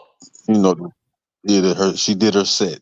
She did the set and all that type of stuff. Like when I seen all that, I said, really, like if you look at black politics and voting, now that has now just become a novelty. It's just like a novelty, and it's just symbolic.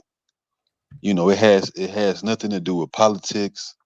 Mm-hmm. It's no political understanding, no political knowledge no more. It's all black politics now and voting. Yeah, it's just a novelty. It's just like that when you go and you go to like a I guess you said like a Disney World, anywhere you visit, they got the little novelty shop with the useless cups and the little stuff you can send to people and stuff like that. It's like that now. It's just like little useless items and stuff like. Not to cut you off, brother, but you're right, because I'm gonna tell you, anywhere, if Kamala could have, she would have done a whole picnic with barbecue, chicken, and everything, and niggas would have showed up. And because that's what she think, that's a representation of all black folks. Look at the AKAs. And I know some of them women are very, very much educated, even more than Kamala. You know what I'm saying? And they carry themselves in a different way. They may be church women, all of that. And, they only doing this because Kamala is AKA. Oh, Lord. People in my family are AKAs. I know. I'm an alpha. So, yes. I know what I'm disappointed in that as well. My thing is, I just have a problem with the fact that some of the people that were there at that convention was like anybody but Megan Thee Stallion. You know what I'm saying? And then Quavo, come on. They were disappointed. But they had would you rather have that, or would you rather have Amber Rose and Hulk Hogan? None of them, man, because I'm not Democrat or Republican. I vote local. Oh, okay. It's not right. That's what you got to do right there. That's the counts. The neighborhoods that you stay in. Mm-hmm. Because the president can't do everything, and they are puppet. And I tell black men on YouTube right now, if you are going to raise all this hell about black women and shit online all day long, shouldn't you have a whole list of shit that you should be making these motherfuckers pay for your vote outside of just black women? True. But the ass niggas, they done got shit talking about feminism. Nigga, get your pocket right first. Ain't got shit going on. He on a freaking roll today. He is on the freaking roll. Okay, but since I have you up here, sir, have you ever heard of a purified woman before in this day and age, sir? Someone who has not gotten her legs spreaded, her box snatched. Well, you know and what's so crazy, man. I was just talking to my mother about this yesterday. Like, really, this, I look at that as far as like the minority. Like don't get me wrong. It's still good women out here, but for the most part, like that's in the minority. And I was telling my mother because she was like, because my mother is 72 years old. And she just can't. She can't stand some young black women. She can't stand black women. Like these girls now, they is bitches. I find myself trying to. I be trying to defend. I be trying to defend black women. Like, yeah, nah, you can't. But it's just like a lot of that. As far as the mass of people, as far as the mass of people, that's what it's about now. All the going from person to person, and that's the minority of people is the ones that got sense and can pick mates and all of that. It's just like now it's like it's just not the season for relationships. Yeah, they It's took not the out the season for fun, man. relationships. They fucking so much the way they've taken out the fun, and when you do decide to get married, it don't last because you're going back to that same old animalistic behavior. Yeah, man. Oh, It is that's like now the going out. You young. You find a nice girl that hasn't been through or that hasn't given herself to everybody, and it's just somebody that can. That's the minority of people now walking around. But for the most part, that's why you think about it's so much. What's the content creators and the hoes and stuff. I mean, I'll be on Snapchat and you see a girl, that and you be like, well, dang, like, she got her son up there, but then you doing OnlyFans content with a dude, I mean, it just be like, man, this shit crazy, it just, and then you got then you putting all this stuff with your peers, and it just be like, then you got your son up there, and it just be like, man, it's like, man, like people just don't even have no type of like moral foundation. It's just do whatever at this point. Like it's just do whatever. I don't know. Well, here's the thing that I will say. I said it before. When it comes in between, in regards to generations, most generation X, I am almost between Generation X and what's the next one? Millennial. I am between those two. In the millennial era, I guess people were just starting to wake up to some truths. And then in Gen Z, you can't stop people from shutting up. They literally just ask a whole bunch of questions. But here's what I would say. Yes, you have a generation of men and women who are tunnel visioned by all these things that are just now coming out. I mean, it started from the 90s, from the mid 90s, when you had all these things from like the Freaknik on up, and even at BET After Dark, when it's 3 o'clock in the morning and your ass is supposed to be asleep, but then Uncut comes on. And also Real Sex when it came to the white Real Sex when it came on. People are tunnel vision. It's not just black folks, it's white folks included. White folks are just as worse. Okay. But mainly they brought pornography into the goddamn culture. Thank you. Yes, of course. And but since so-called men, and there are some knuckleheads out there, and I would also believe that I'm gonna stick to one thing. I believe this.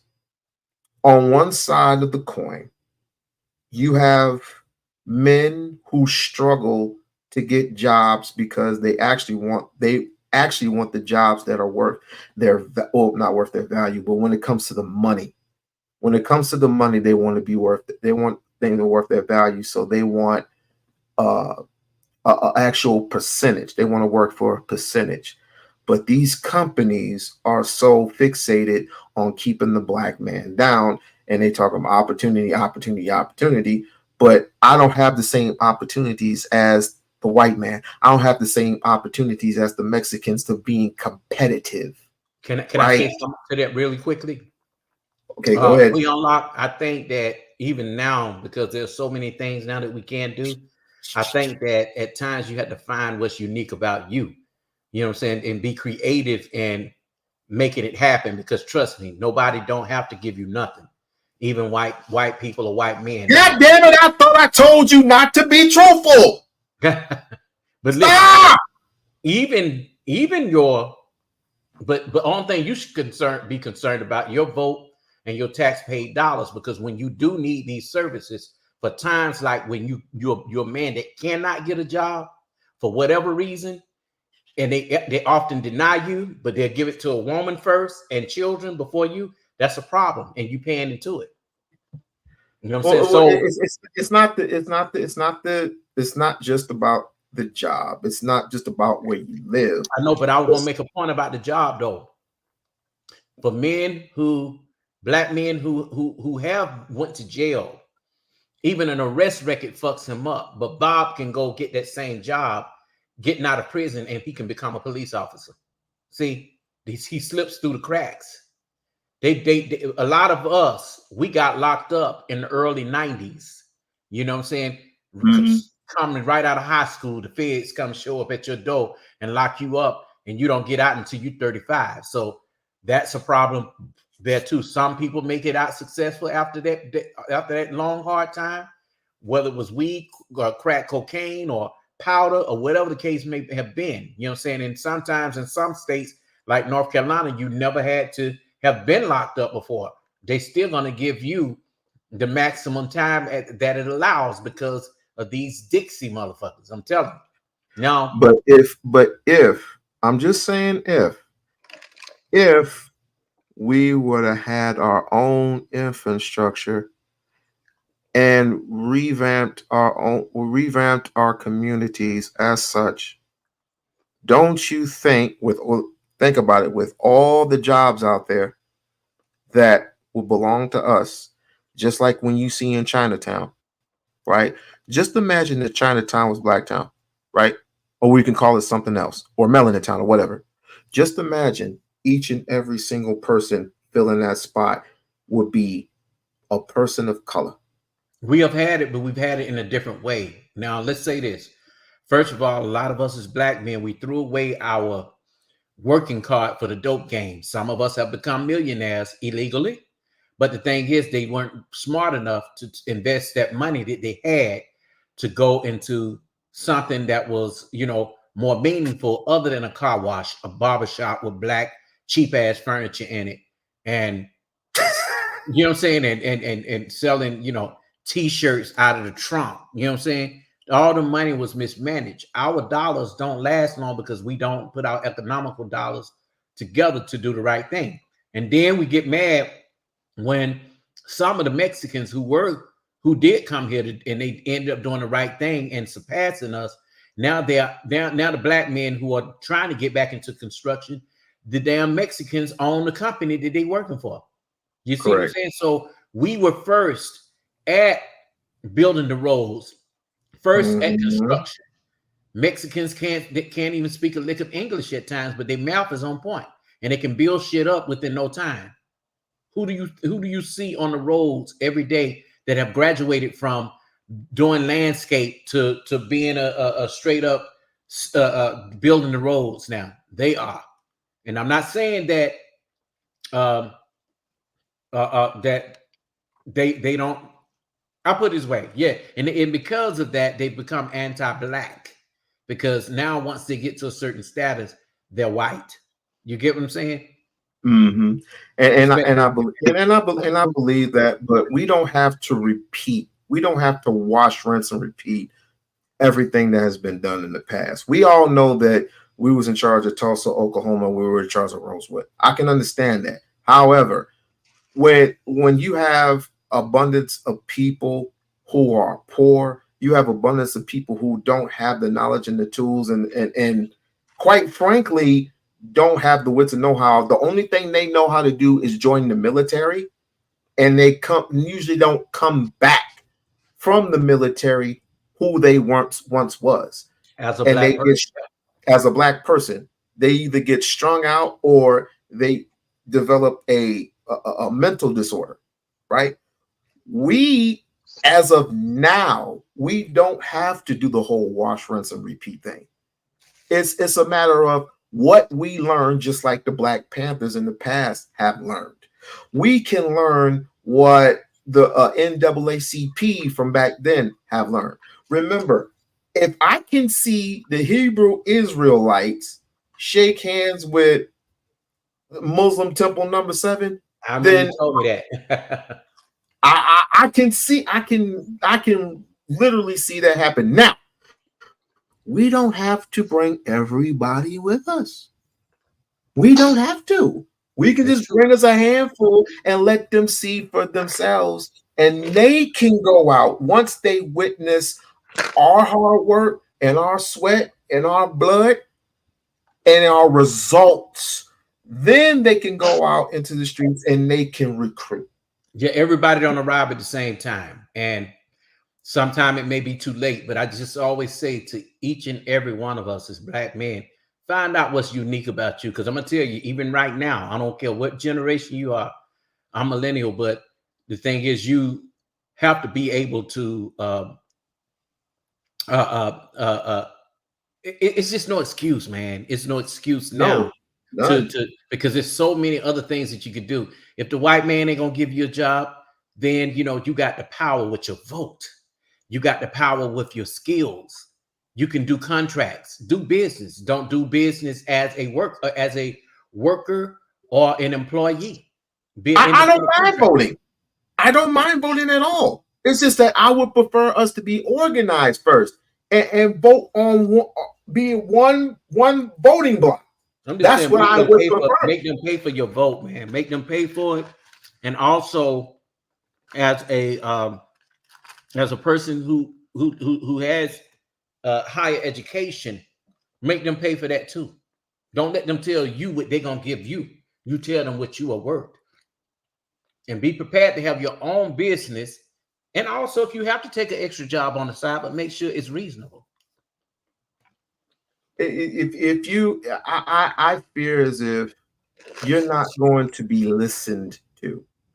You're not going to be listened to because number one, you are, I would say, damn near dead last, because you have people who tower over you that it's not your fault that these people bring in from overseas to upsurge you, because you have a few knuckleheads out there that won't take the jobs that are out there that are available to them. That's one thing. But the other thing, people are owning McDonald's now. I know Morris want to get in, but yeah, Mexican people. Is that the only thing that we're good for? Yeah, I know that. No, I know that. But what I'm saying is, do you remember when Calvin said that he owned 5 McDonald's? He used to work for McDonald's. Yes. Not everybody's gonna have that thing going on. But what I'm saying is, even though McDonald's is a white-owned company internationally, they people have survived off of that. Even though I don't eat McDonald's, you know what I'm saying? They have survived off that, for as job, for as feeding their families or whatever. They have provided partnerships, and we didn't want that no more. The Mexican people took it. You know what I'm saying? You don't see too many black folks working at Mexico. You don't see they're not working at McDonald's. They're not working at what's another one? They do work at Chick-fil-A. I know that, but Chick-fil-A still don't pay. Over here, I can tell you there was a person, a black person, who owned and controlled the D Hotel here in Las Vegas. He ended up passing away. All the proceeds gone to his wife. The wife did not want the business, so they gave all the control. She gave all the controls to the sons. The sons obviously didn't want the business. All they wanted was the money. right? Oh my God. We What need happened? to seriously cut that out. We really like Bob Johnson. I don't know what the hell he was thinking. What? Why? I had no freaking clue. Oh, you It was talking just about Bob Johnson? I thought you talking about Robert no, F. no, Johnson. no. Bob Johnson, the one that at BET. once upon a time owned BET. Yeah. But he had given it to some crazy ass China company. I'm like, we need to seriously start thinking You and talking about start Viacom? Viacom. You really need to cut that shit out. Really need to cut that out because we rarely have anything. What we own, what we don't own, we don't hold on to it for very long. We just want to ride off into the sunset. No, our problem is we don't keep it amongst each other. Now he could have sold that to any black man, any black investors, but he decided. But we always want to sell it to everybody else except keep it amongst us. White folks do it. Other nationalities do it. You know, especially white folks. They known for doing that. They do not sell it to anybody but themselves. Remember when Bill Cosby had went to some of his friends and borrowed money to trying to buy CBS, and the white folks wouldn't having it. They wouldn't go sell it to Bill Cosby. Yeah, build your own. Shit. Yeah. Shit. And you know BET. they killed Michael Jackson. They killed Michael Jackson because he owned the Beatles catalog. He paid like 60. And and not only that, but he dated Elvis's daughter. Well, when you become big, man, it's like that.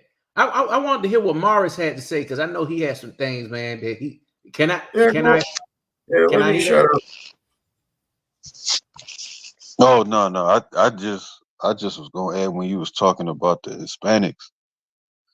I was just saying like you know, because I'm a welder, and you know I see like I'm in Virginia, and you know they got oh man, I said good like 70% of the trades, like they got them on lock. And you know I have, you know, friends that I was trying to get them to do some things, you know, and a lot of dudes I know don't want to get dirty, you know, don't want to get dirty, don't want to do manual work. You know, everything kind of with the black man is something you know, want it easy, you know, want something easy, you know. You don't really want to do certain things, and I'm around a whole bunch of dudes, you know, a machinist, all that, and I'm like, they just don't want to get dirty, even if it's for 20, 19, 20, 21, $22 an hour, $23 an hour, just don't want to get dirty. Bro, And I'm let me like, tell you bro, something. They have become completely soft, even in the NFL and the NBA. Them niggas ain't going there so they can play ball. They going there because they want to hang out with their favorite rap stars. You know? Yeah. So I mean, I look at So it, you're willing to lose your life just to hang out with a rap star? Unbelievable. And to get hoes they never been able to get. Instagram hoes. Yeah, well, I mean, you know, like that type of stuff. That's why I was saying, like, when you was talking about as far as like ownership and what like this everyday gentleman can do for himself. It's like, you know, that's what's so crazy because the Hispanics, like, I mean, like, okay, I stayed in this one house. I rented a room like when I first got out the Navy, and me and my ex-fiance, we had broke up. I just went and started over. I stayed in the room. Now the lady who owned the house, she never did nothing with the house. Like she just was renting rooms, getting her money. The Mexicans came, Hispanic, or they might have been Hispanic, a different type of Hispanic, but it was like a hood block right there in Portsmouth, Virginia. They came and they did because all the houses, they bought up the houses, and then they laid all the cement for the driveway. They came in, did the electric service. They did all the inside work for all the finisher carpentry work. They did what's the other stuff? They did the siding. I mean, they did 5 houses. It was like a little hood block where the houses, little raggedy houses around it. They came and redid all that whole block. I mean, the everything as far as trade work for them homes, they redid them and sold them, and it's like they doing that. They did that in that whole little area downtown Portsmouth, and it's like, see, the thing with us, and to me, I look at that as legacy.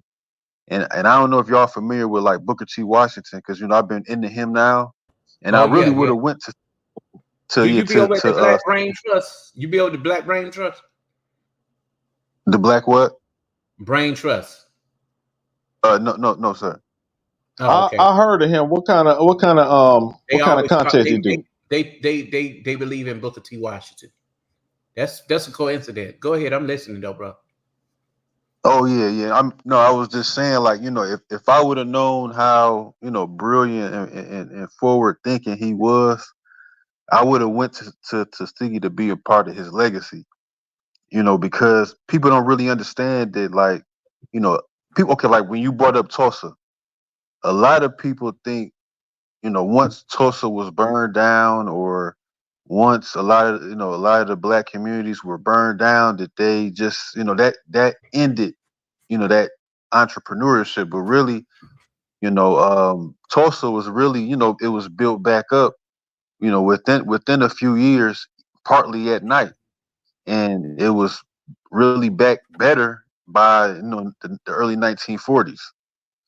What really end up like crushing that entrepreneurial, that black, and it kind of shifted to more the relationship with the government, and that type of thing, like as far as like what you might have had during the golden age of black business, was really social integration and the civil rights. Because if you look at, like, even Martin Luther King, he spoke against Booker T. Washington.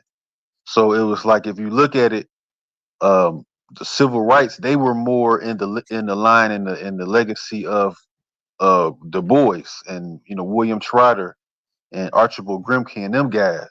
So they didn't really believe that the black man could toil up through entrepreneurship and this type of thing. So it's like that's how it ended up switching to just go to school and get the good job, instead of like black men really focusing on entrepreneurship and as far as cornering a market, like these other groups have done. So it's like, but like you said, get with the resources you have out there, because you still have the Black Business League out there. It has a different name, but it's still out but there. also, So like, also link up with brothers who are like-minded, because you can't have a dude, if you're an entrepreneurial type brother with all kind of things in store that could really get you where you want to be, you sharpen that iron with other brothers who are the same, because there's a difference between an entrepreneur and somebody who's just a worker who don't want to do shit. You see, he's a worker. Let him be a worker. Let him be content. You got some people that are just like that. They're like they talk about, even in the Black manosphere, they often say, "Oh man, every black man is a leader." No, every black man is not a leader. Nope. Because they don't have that in them. You know what I'm saying? And that's okay if you're not. But don't try to link up with dudes that are above your, you know what I'm saying? Sometimes if you're willing to learn, you can become that leader, but then you got some people that just not really willing to take the lead, period. Not even in their homes. We don't necessarily need a leader. We need leadership. All right. So you have one person that's fallen by the wayside. You need another brother to pick him back up, along with the other brothers who are in trouble, other brothers who are in need. If I need a dollar, I will give you two. Have that one We-On-Loc that's not gonna listen because they're fighting to be right. Then they're done. Then they're done. Ain't nothing to it. It's like you said before. Ain't no excuses, right? No excuses, no exceptions. We are moving forward, not backwards. And the only time we ever even talk about slavery is when the children are born and they need to know their history, not history, but his story. Yeah, and that's the ugly part. We do need to know that, but I think I want to focus more on what good has come out of it. That's fine. I think that the history of it comes out when white folks often say, I wish you blacks would stop talking about history, and then they're relabeling it as CRT.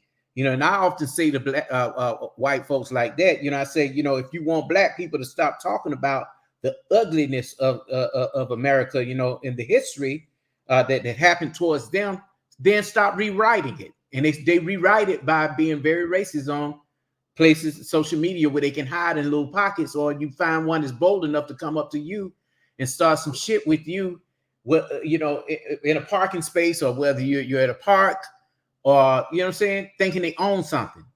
You know, so you all know that. what? I almost got fired from a job one time when I came in. It was 39 degrees out, and I had my Nat Turner sweater on. Right? Everybody knows Nat Turner. Well, luckily, this black woman came to me and she said, "You really need to be careful what you're coming in with." I said, "For what?" Look, this white person came up to me and was like, "What is Nat Turner? Is that a gun club?" Because I had like rifles, doing like a crossbow, and not a crossbow, but like a cross. And I go, uh-huh. And I was Well, the like, thing is, though, if a white man come in with the Confederate flag with those two guns on there or skeletons, they don't have no problem with it. You're a black man. They skulls and swastikas on their tattoos, and I mean, but that's the thing of the past. What you? I love niggers. I mean Negroes. I love the Negroes. I love the blacks. I love the blacks. You want to hear a joke? I'm like, sure. Cool. What do you call a nigger in a tree with a suit and a briefcase on? I'm like, what? Branch manager. Oh, hell no. Damn, branch manager. Oh my goodness. Wow. Bad joke. Bad joke. That was a bad. I didn't come up with that. Shouts out to Eddie Griffin. Hey, I see you. I concede the point. But the number one rule that I have is that once you say something, and if they're going to argue, just argue. I'm not talking about agree to disagree. We can agree to disagree all day long. But if they're just arguing and just arguing with you, say your piece, be out. Just say your piece. Well, I say this. They have gotten so bold enough because of the coons that will let them come up and say that everybody deserves a voice. My thing is, it's one thing to have a voice, you know, to that's helping and to exercise freedom of speech, but to be flat out stupid is another. You know, I have a problem with that, you know, because everybody don't deserve a voice on your platform. They just don't. Mm-hmm. So right now, starting with what's my man's name? Who you mean? Talking about brother underneath you? No. Yeah. Mr. Morris. I want you to come up Washington. with a solution. One thing, in your opinion, and we're just freestyling.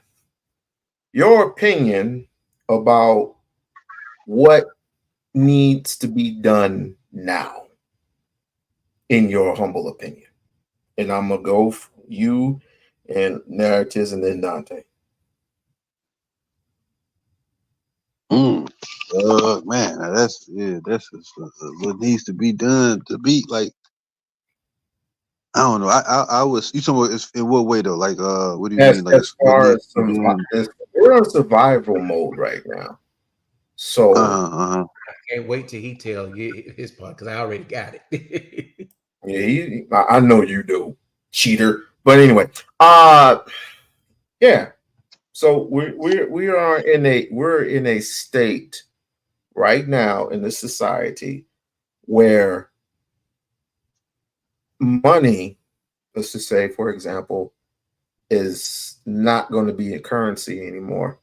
It's going to be digital. And then you have the other part where Black women and Black men are close to separation. Not all, but some. And my belief, I was going to tell you earlier, is they're still operating off of the Willie Lynch chip. That's just my opinion.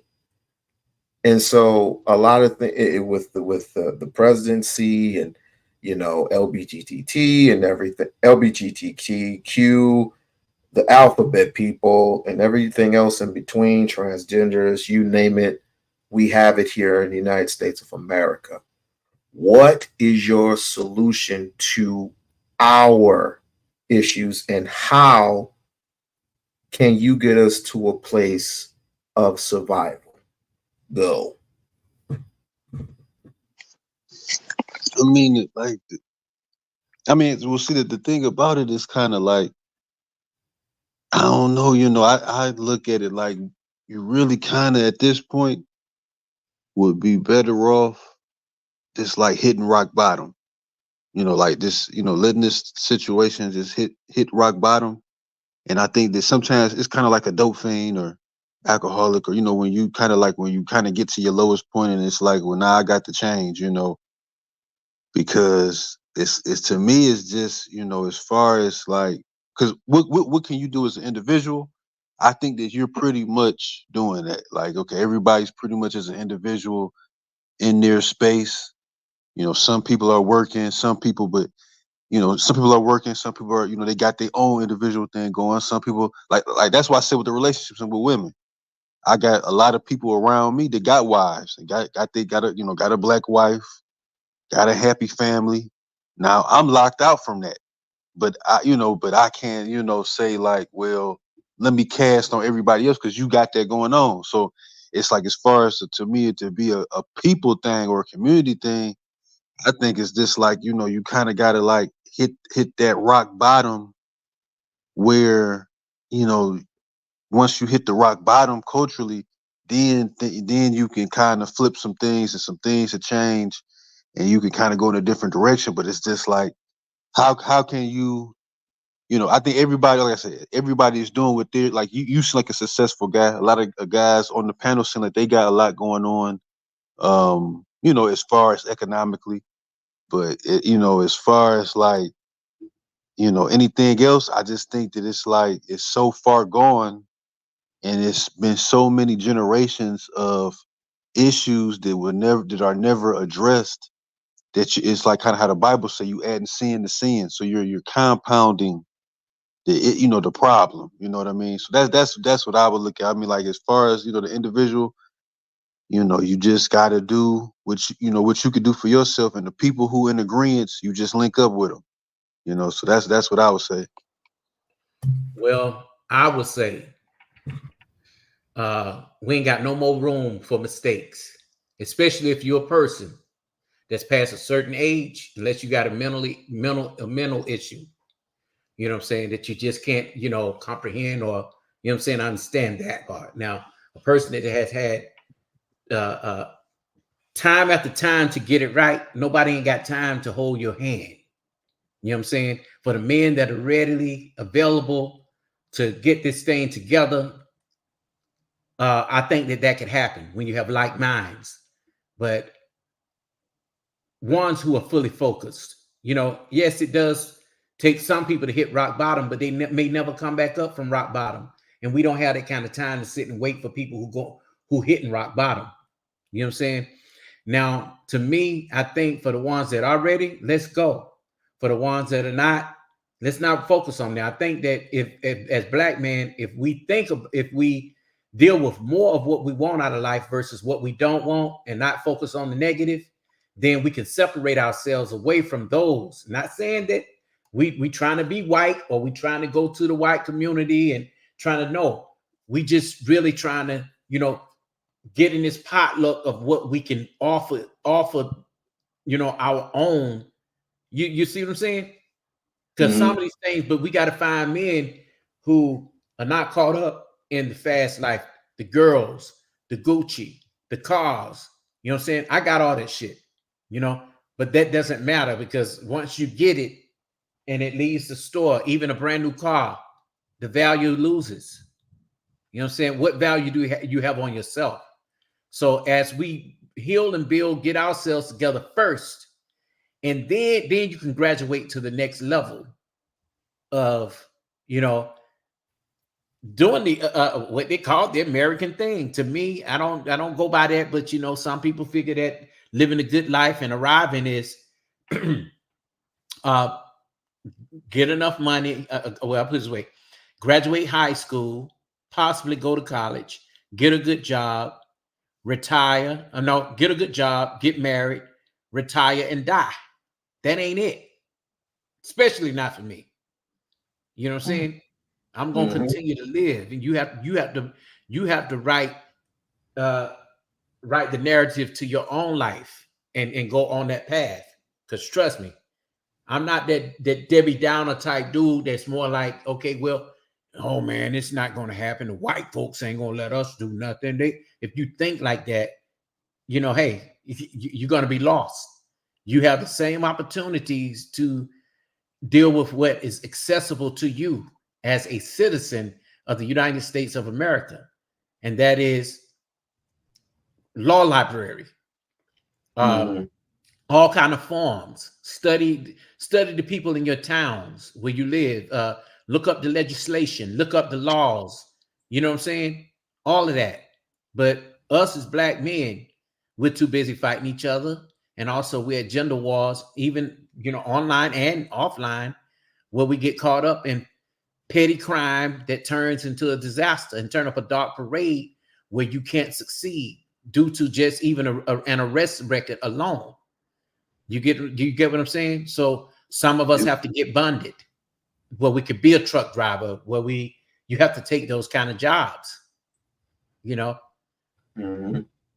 So, I mean, you just got to get with people, man, that are readily available to move how you move. If the conversation ain't the same, ain't no need of you even talking to them. All right. Next. Brother said a mouthful that's underneath me, man. I'm getting kind of sleepy anyway, but brother said a mouthful.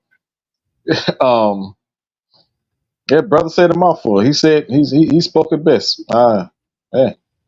I really like I say, I really don't have too much to say. Only that I'm gonna put it back on politics. I think that we need to be more educated when it comes to be more politically savvy when it comes to voting. Because when it comes to black folks, we're not as you say savvy when it comes to that. We need to check. We need to do research on the person that we're voting for. We need to check the policies that they set, and we need to that they're going to set. That's our problem right there. We vote for people just to vote for it. I'll vote for him just because he's black. No. You vote for a person for the policies they set. If you can't vet a person for the policies that they set, then you shouldn't even be voting, period. I'm done. I'm kind guess what? And not even the policies, Dante. It's all, and I left that out. Not just the policies. You have to demand your votes, and it has to be in writing. They can't tell. These people they come around during election time with fake handshakes and fake smiles. Haven't been in your neighborhood in 4 years. You see what I'm saying? So black men have to demand, because I'm gonna tell you, white boys, they do. They do. I've seen them. They demand. They sit down and they talk with these people. You see what I'm saying? Only thing we know is that, we just gonna be on a prayer and a wing. They say they're gonna do something for us. It's time out for that, brothers. Get your paper, your pen, write these things into laws, petition. So it'll be in writing. It's easy for these motherfuckers to trick you and tell you anything. And this is what some of these brothers on YouTube are doing. Mainly the coons. They sit up and, oh yeah, man, they're gonna do something for me. You know what I'm saying? They thinking that, and they hide behind somebody like Pearly Things. Candace Owens, or she gonna go and change some laws for us because she can get into the White House. Stepping your feet in the White House ain't shit if you ain't a part of Congress. Point blank. Okay. Mine is very, very quick. Organize or die. That's it. The Mill Harriet Tubman. Whatever.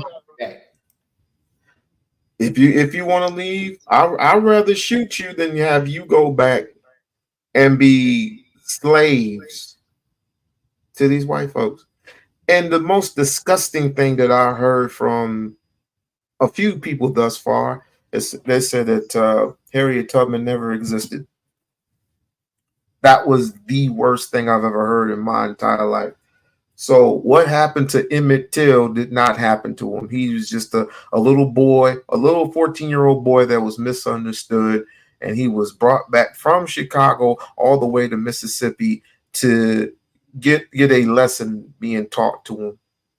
And then he took he wasn't dumped. He took a swim. And the current was so strong that the current just grabbed him and roughed him up. Tore his eye out, did all types of shit to him. Yeah, that's what the current did to him. And white people aren't that bad. I wanted to cover one more thing you said, We-On-Loc. You said that you mentioned many different categories of what's wrong with the Black community.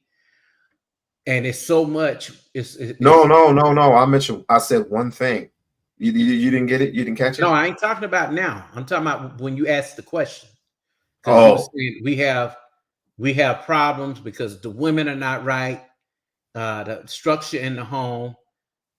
I think that those are the only thing you need, the structure in the home. Anything outside of your home, and once it go out of your home, it should be regulated. You know what I'm saying? Regulated to the point to where even your kids, when they go out there to face the world, they're gonna go with what you taught them. So nothing. You're the first teachers. So we can't worry about if the LGBT people are out there. They're gonna be there.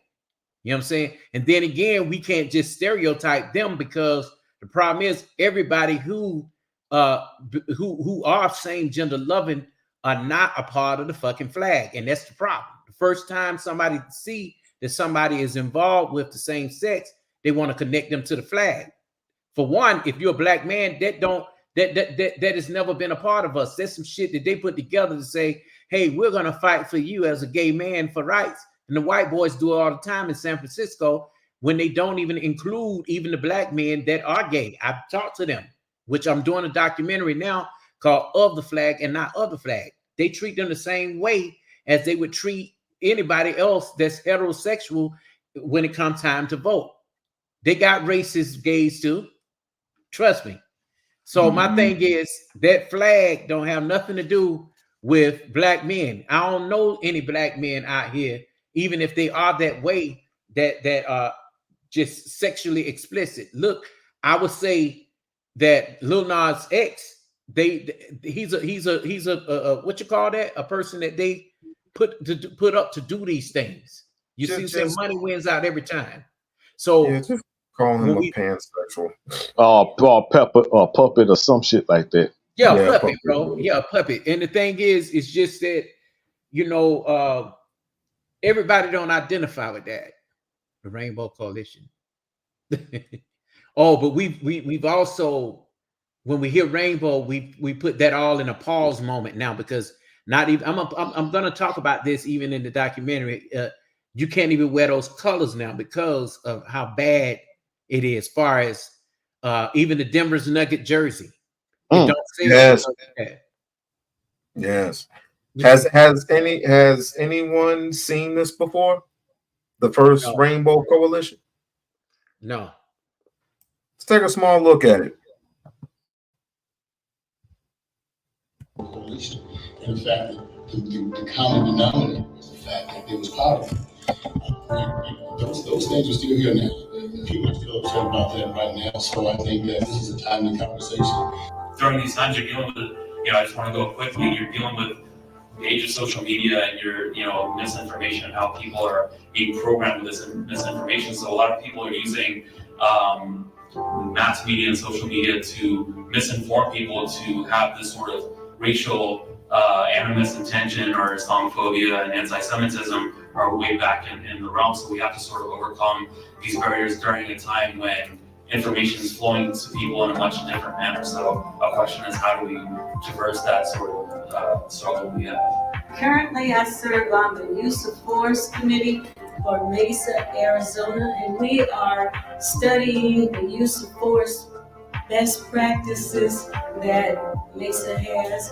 And one of the things that we talked about, and I became so passionate, I was the only one, I just stood up and I said, no, I'm against karate force, because I don't think we should be doing that to human beings. Everyone just looked at me, I just kind of lost it. A large part of the reason South Phoenix is the way it is because if you weren't white, you couldn't buy property north of Van Buren until the late 60s, early 70s. And so while one side of the tracks was building generational wealth and investing in schools, the other side was fighting to get zoning so they could own property. And that's built how we present that to those neighborhoods. And that does tie into gentrification, because it's one thing to want to, say for example, expand light rail into South Phoenix. It's one thing to expand it, it's another thing to make sure the community is a part of that, and that they're not getting pushed out as the neighborhood is getting built. Other states have funding for affordable housing, like 100 million, 200 million, and with the governor signing or the legislator putting in. Can you stop it right there for 1 second? And it does not. Okay, now, as far as that housing situation, they do be having the funding, but a lot they don't let the public know it on that level, because they want to keep it on the hush. Because some of those people, they are pocketing that money. The government, the president, or whoever signs this over the money and the funds and everything over to the people that's governing housing, they're putting it in the wrong people's hands. And that's even if they are a black person that's governing in that. They're not distributing it out like they should. They're pocketing it, and then on top of it, they act like it's theirs, and it's not. Correct. I guess this is the reason why we're such in an inflation state. But let me not tell you that. Nothing for the community. And so I'll say we as a community should go to them, sit in their office, make some kind of demands, because without some kind of agitation, nothing's going to change. You still have the same crowd that you have. The census is an opportunity to actually say where money's supposed to go, because by law, everybody's supposed to get counted, everybody. And yet we don't count, or we undercount most of the Black and brown communities. We scare people from counting. We tell them not to go out there. But rich white communities, they all get counted. They find it's very easy to get counted. And then when the money gets distributed, it's distributed where they are. This is a chance in each of our communities to speak up and, hey, I count. I should be part of this. And I would like all of you to do that in your own community and pass that word to everyone you know. Well, you get the idea. Yeah, man, that was good. All of you get the idea. So this is what they originally did. They sat around, most of black, white, and indifferent, sat around, and they started forming ideas. Now, just imagine if we still had that same community to this day, right? The idea of racism wouldn't even coexist anymore. But for the simple fact that there are those who are elitists, quote unquote, are looking for the next Messiah to not rise and to not take place amongst our people, That's why I say we don't need leaders, we need leadership. If one head is snatched off, there's going to be plenty of heads that's going to be taken over, because that's just who we are.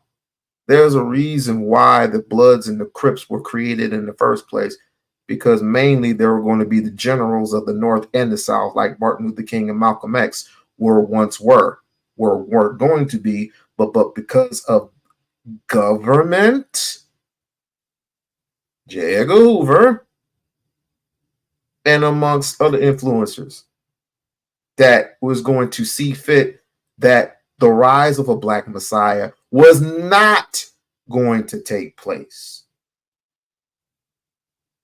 We now know the lessons that we have learned along the way.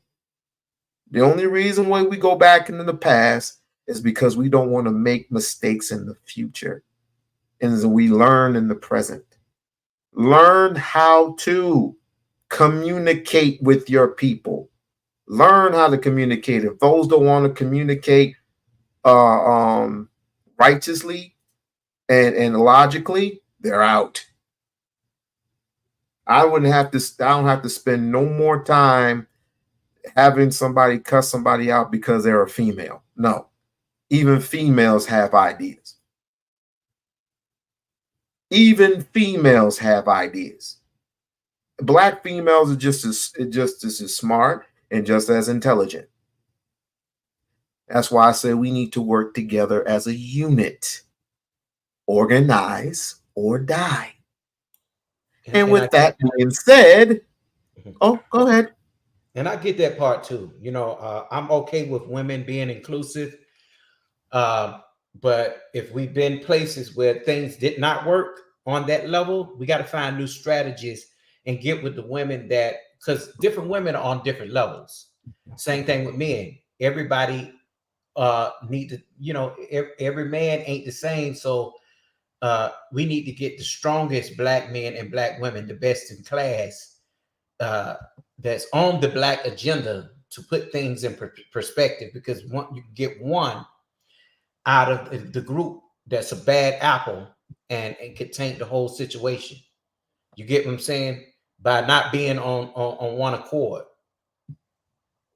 I hear you, but I can't think about bad apples right now when I'm desperately needing a survival kit. I can't do it. Once I see it and I recognize it for what it really is, then I will make my determination. But right now, we got to move forward. Yeah, but bad apples. I can't just handpick. I can't just go out there with 100 people and handpick. Okay, you're the weakest link. Goodbye. William O'Neill. Goodbye. We don't want you here. That's why you got to get people We-On-Loc who are strong in those points. You see what I'm saying? Everybody is not good as a person that can pick out people on a neutral standpoint with no. Everybody don't have emotional intelligence. Put it that way. Meaning, it's no nonsense, nothing, all or nothing, no nonsense. If you're on that bullshit, you're out. Point blank. Wake up! Yeah, man. Hey, I'm gonna go. Gotta give me some sleep. I gotta get up at 5 a.m. It's east. I'm on the East Coast, man. I'm not on your West Coast, man. So shit, my ass. It was nice talking to you, brothers, man. For real. Yeah, Dante. I know who you are. We don't been on panels together over at nightish. Oh, man. I'm you for real. Yeah, man. I'm coffee. Yeah. Okay. Yeah.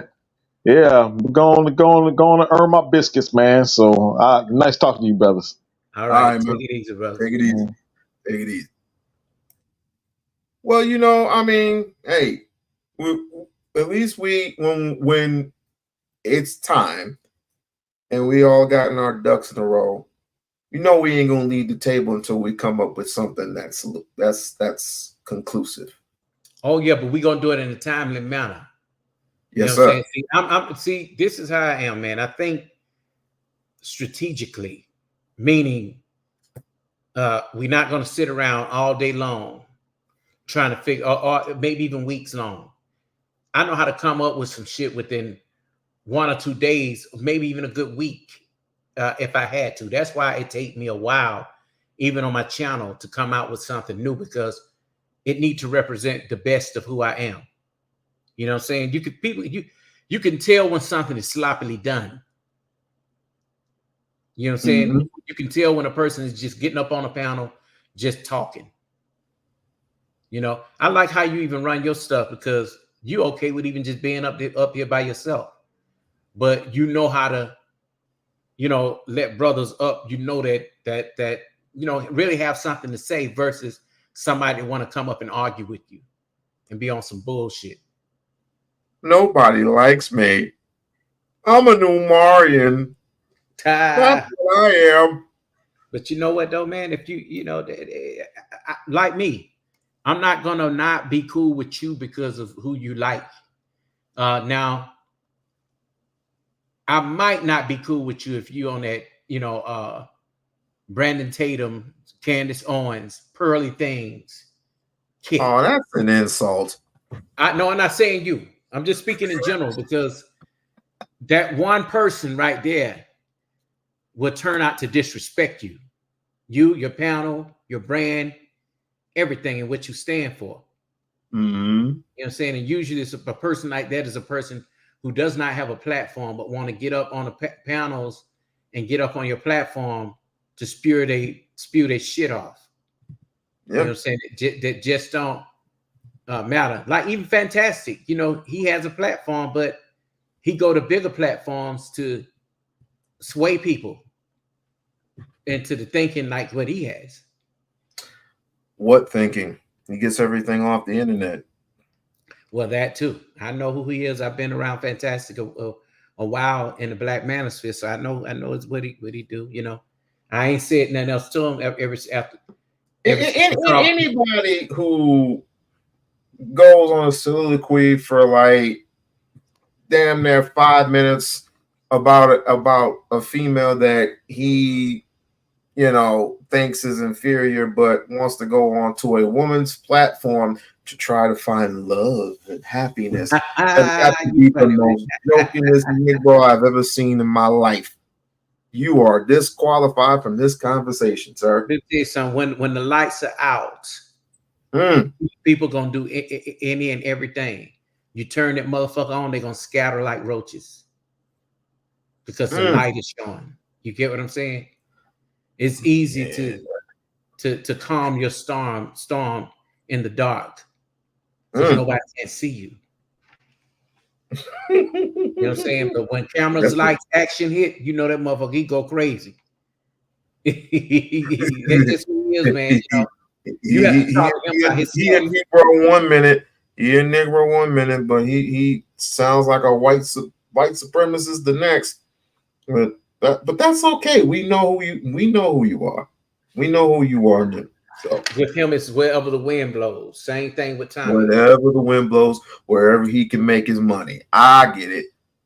But wait till that thing runs out, and wait till they start forming. Lines are formed, and everyone has to be locked into their house. Talking about martial law. And once they start that martial law shit, we gonna see roaches scatter. Daytime, nighttime, anytime.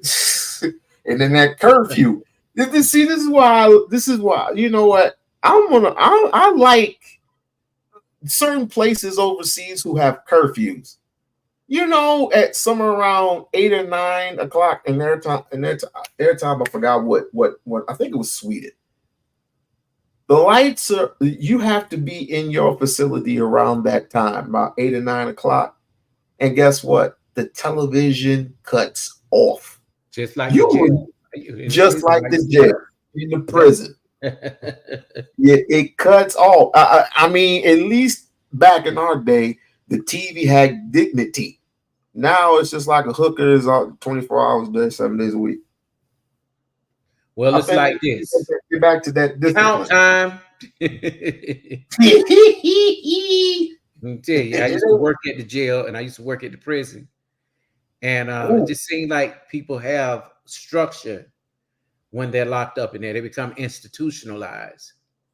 You know, and it's sad that you have to do that to get order. Now, if you go to federal prison, it's just as equal almost as being in the army or being in, you know, because it's everything that you see that the Federal Bureau of Prisons have is in the barracks. It's basically just like that. How they wait. What is that one prison where pretty much they have you kneeling, like they have you sitting and squatting your head down amongst all the general population? I don't know. It sounds like some state shit. Federal don't do that. Federal is like gravy. You do your time and go home.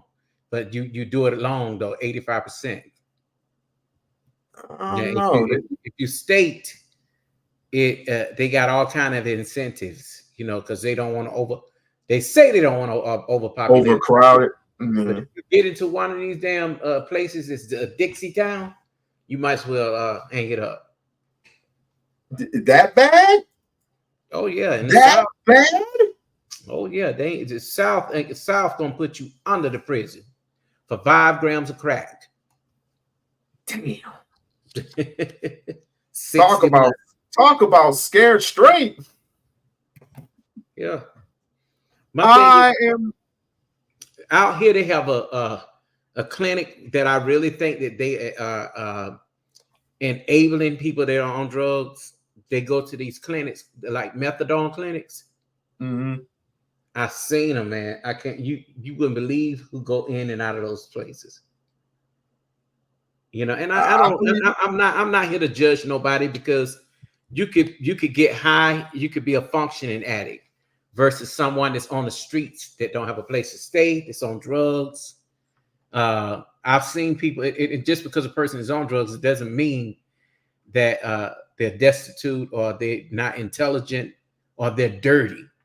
Because I've seen people on the streets that are dirty, that just really, that's rock bottom right there. You got school teachers, you got lawyers that snort coke, eat pills. School teachers, Christ. You know, like I said, school teachers. And some school teachers are under duress, ain't they? Oh yeah. Mm-hmm. Well, we about to wrap this up, and we might have to come to this some other point in time. I think next, depending upon the situation, I might come back on Wednesday, but next Sunday is definitely going to be some shit that I have to look over, because I didn't even get to do my whole Umar video yet. Oh, you do a lot of Umar stuff, huh? I have to. Wow. I have to. And that's not even the point that I'm trying to drive home. But what I'm trying to drive home is this: put Umar to the side. Let's just forget Umar existed, right? I mean, I like him.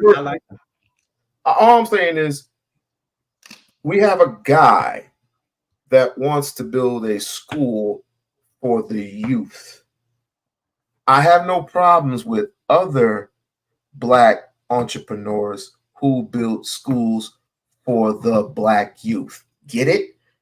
If we can build at least 2 or 3 schools, right, for the Black youth within 10 years' time,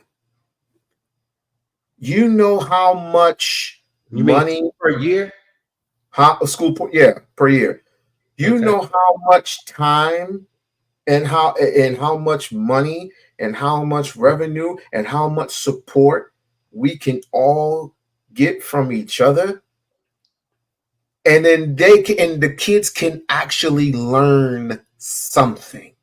Yeah, and learn things that they won't be taught in high school. I mean, in elementary, high school, or in college, because trust me, there are a lot of things that they have left out when it comes to Black people and Black studies, and Black culture has often been overlooked, because first of all, they don't really want you in the school. No, they don't. but I would if it can be helped, I would rather you to homeschool your children than Indeed. to take them to some relatively white man that shows you Christopher Columbus books or whatever. Where Christopher Columbus never discovered America. Yeah, his predecessors did, but he didn't discover America. And there were only 19 colonies at the time in the Americans. See bullshit like that, I try not to even get into. You know why? Because we dealing in a different time now. We've learned about those tales, those old tales, and that's the shit they want to teach you in elementary. And then they also don't when you go to college, they want to X out the bad parts of U.S. history and Black history, and they only want to go for a prerequisite to 1860 something, and before then, I mean, after they don't want you to teach it before what happened before then. They only want to go but so far. That's why you put money in the hands of a Black male that can actually teach you what is, instead of having white people and white females come and actually teach your kids how it is in telling you who they are, who you are. Now, it's crazy. I like what she said here. It's crazy that we will go and have a white genealogist to tell us who we are. But we won't, you know what I'm saying? But we won't, but we won't believe each other with Black history. It's crazy. Don't piss you off too. Yeah. We'll go to the white genealogist to let you know, hey, look, you came from an ape. I'm just saying, just use it as an example, and we'll believe it. Evolution. Evolution. The world is flat and shit like that. Okay. All right. You need to put down the Cavassier for real. And yeah, when you come back some to people don't even be on nothing, and they still be on 100. Well, I'll leave it. I'll leave it to you with this. I'll leave it to you with this.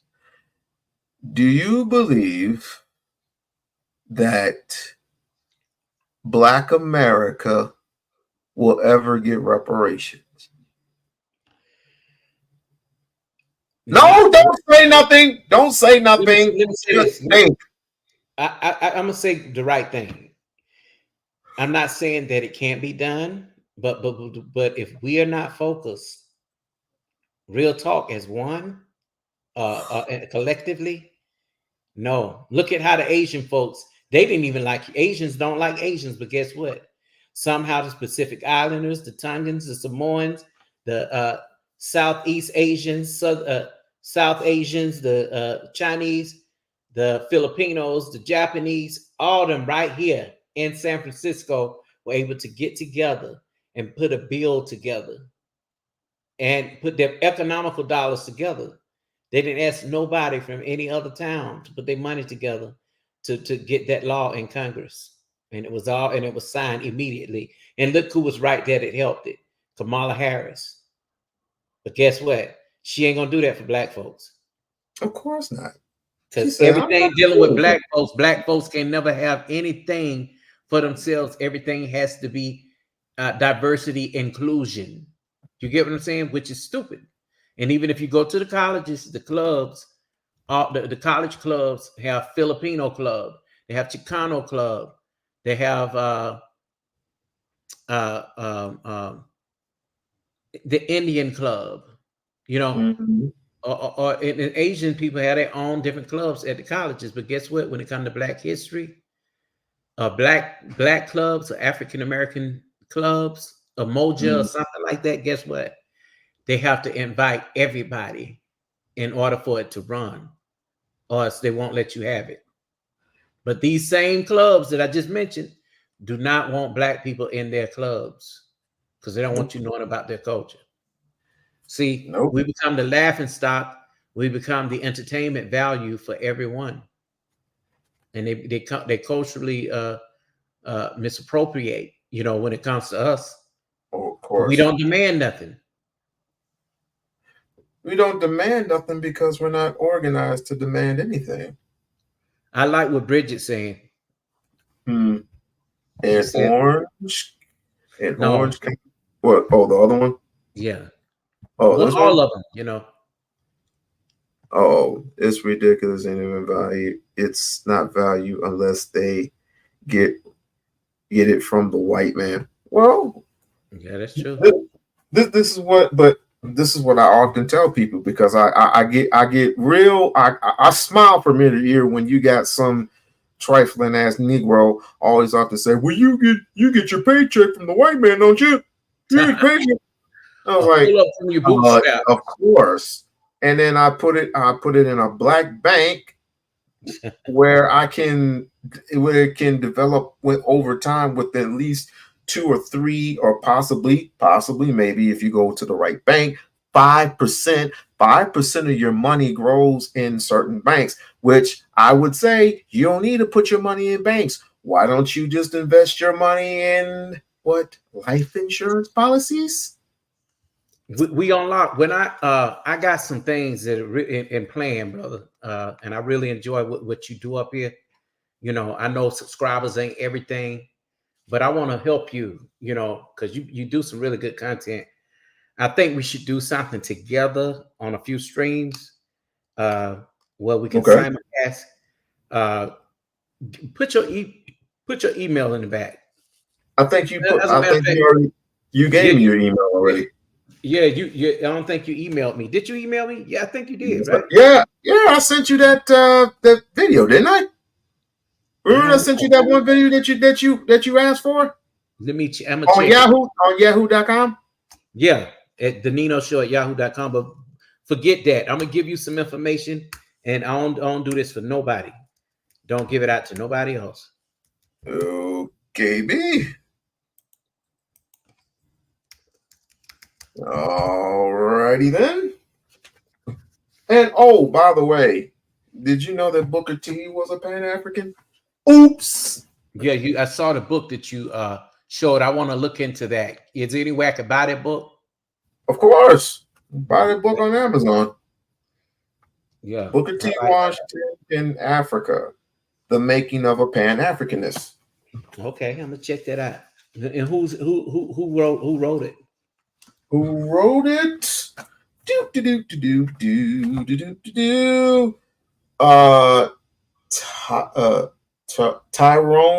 Tyrone Wright, PhD.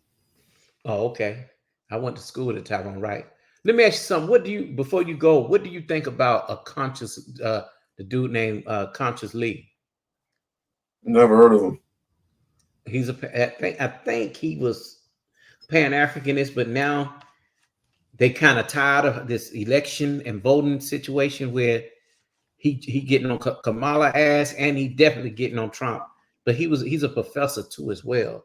As a matter of fact, I'm gonna put his thing in the back. Let me see. Who does he know? The Conscious Lee. Let me see. I've never heard of him. Maybe Umar's heard of him. I don't know. No idea. Yeah, he did a good stream today that I'm going to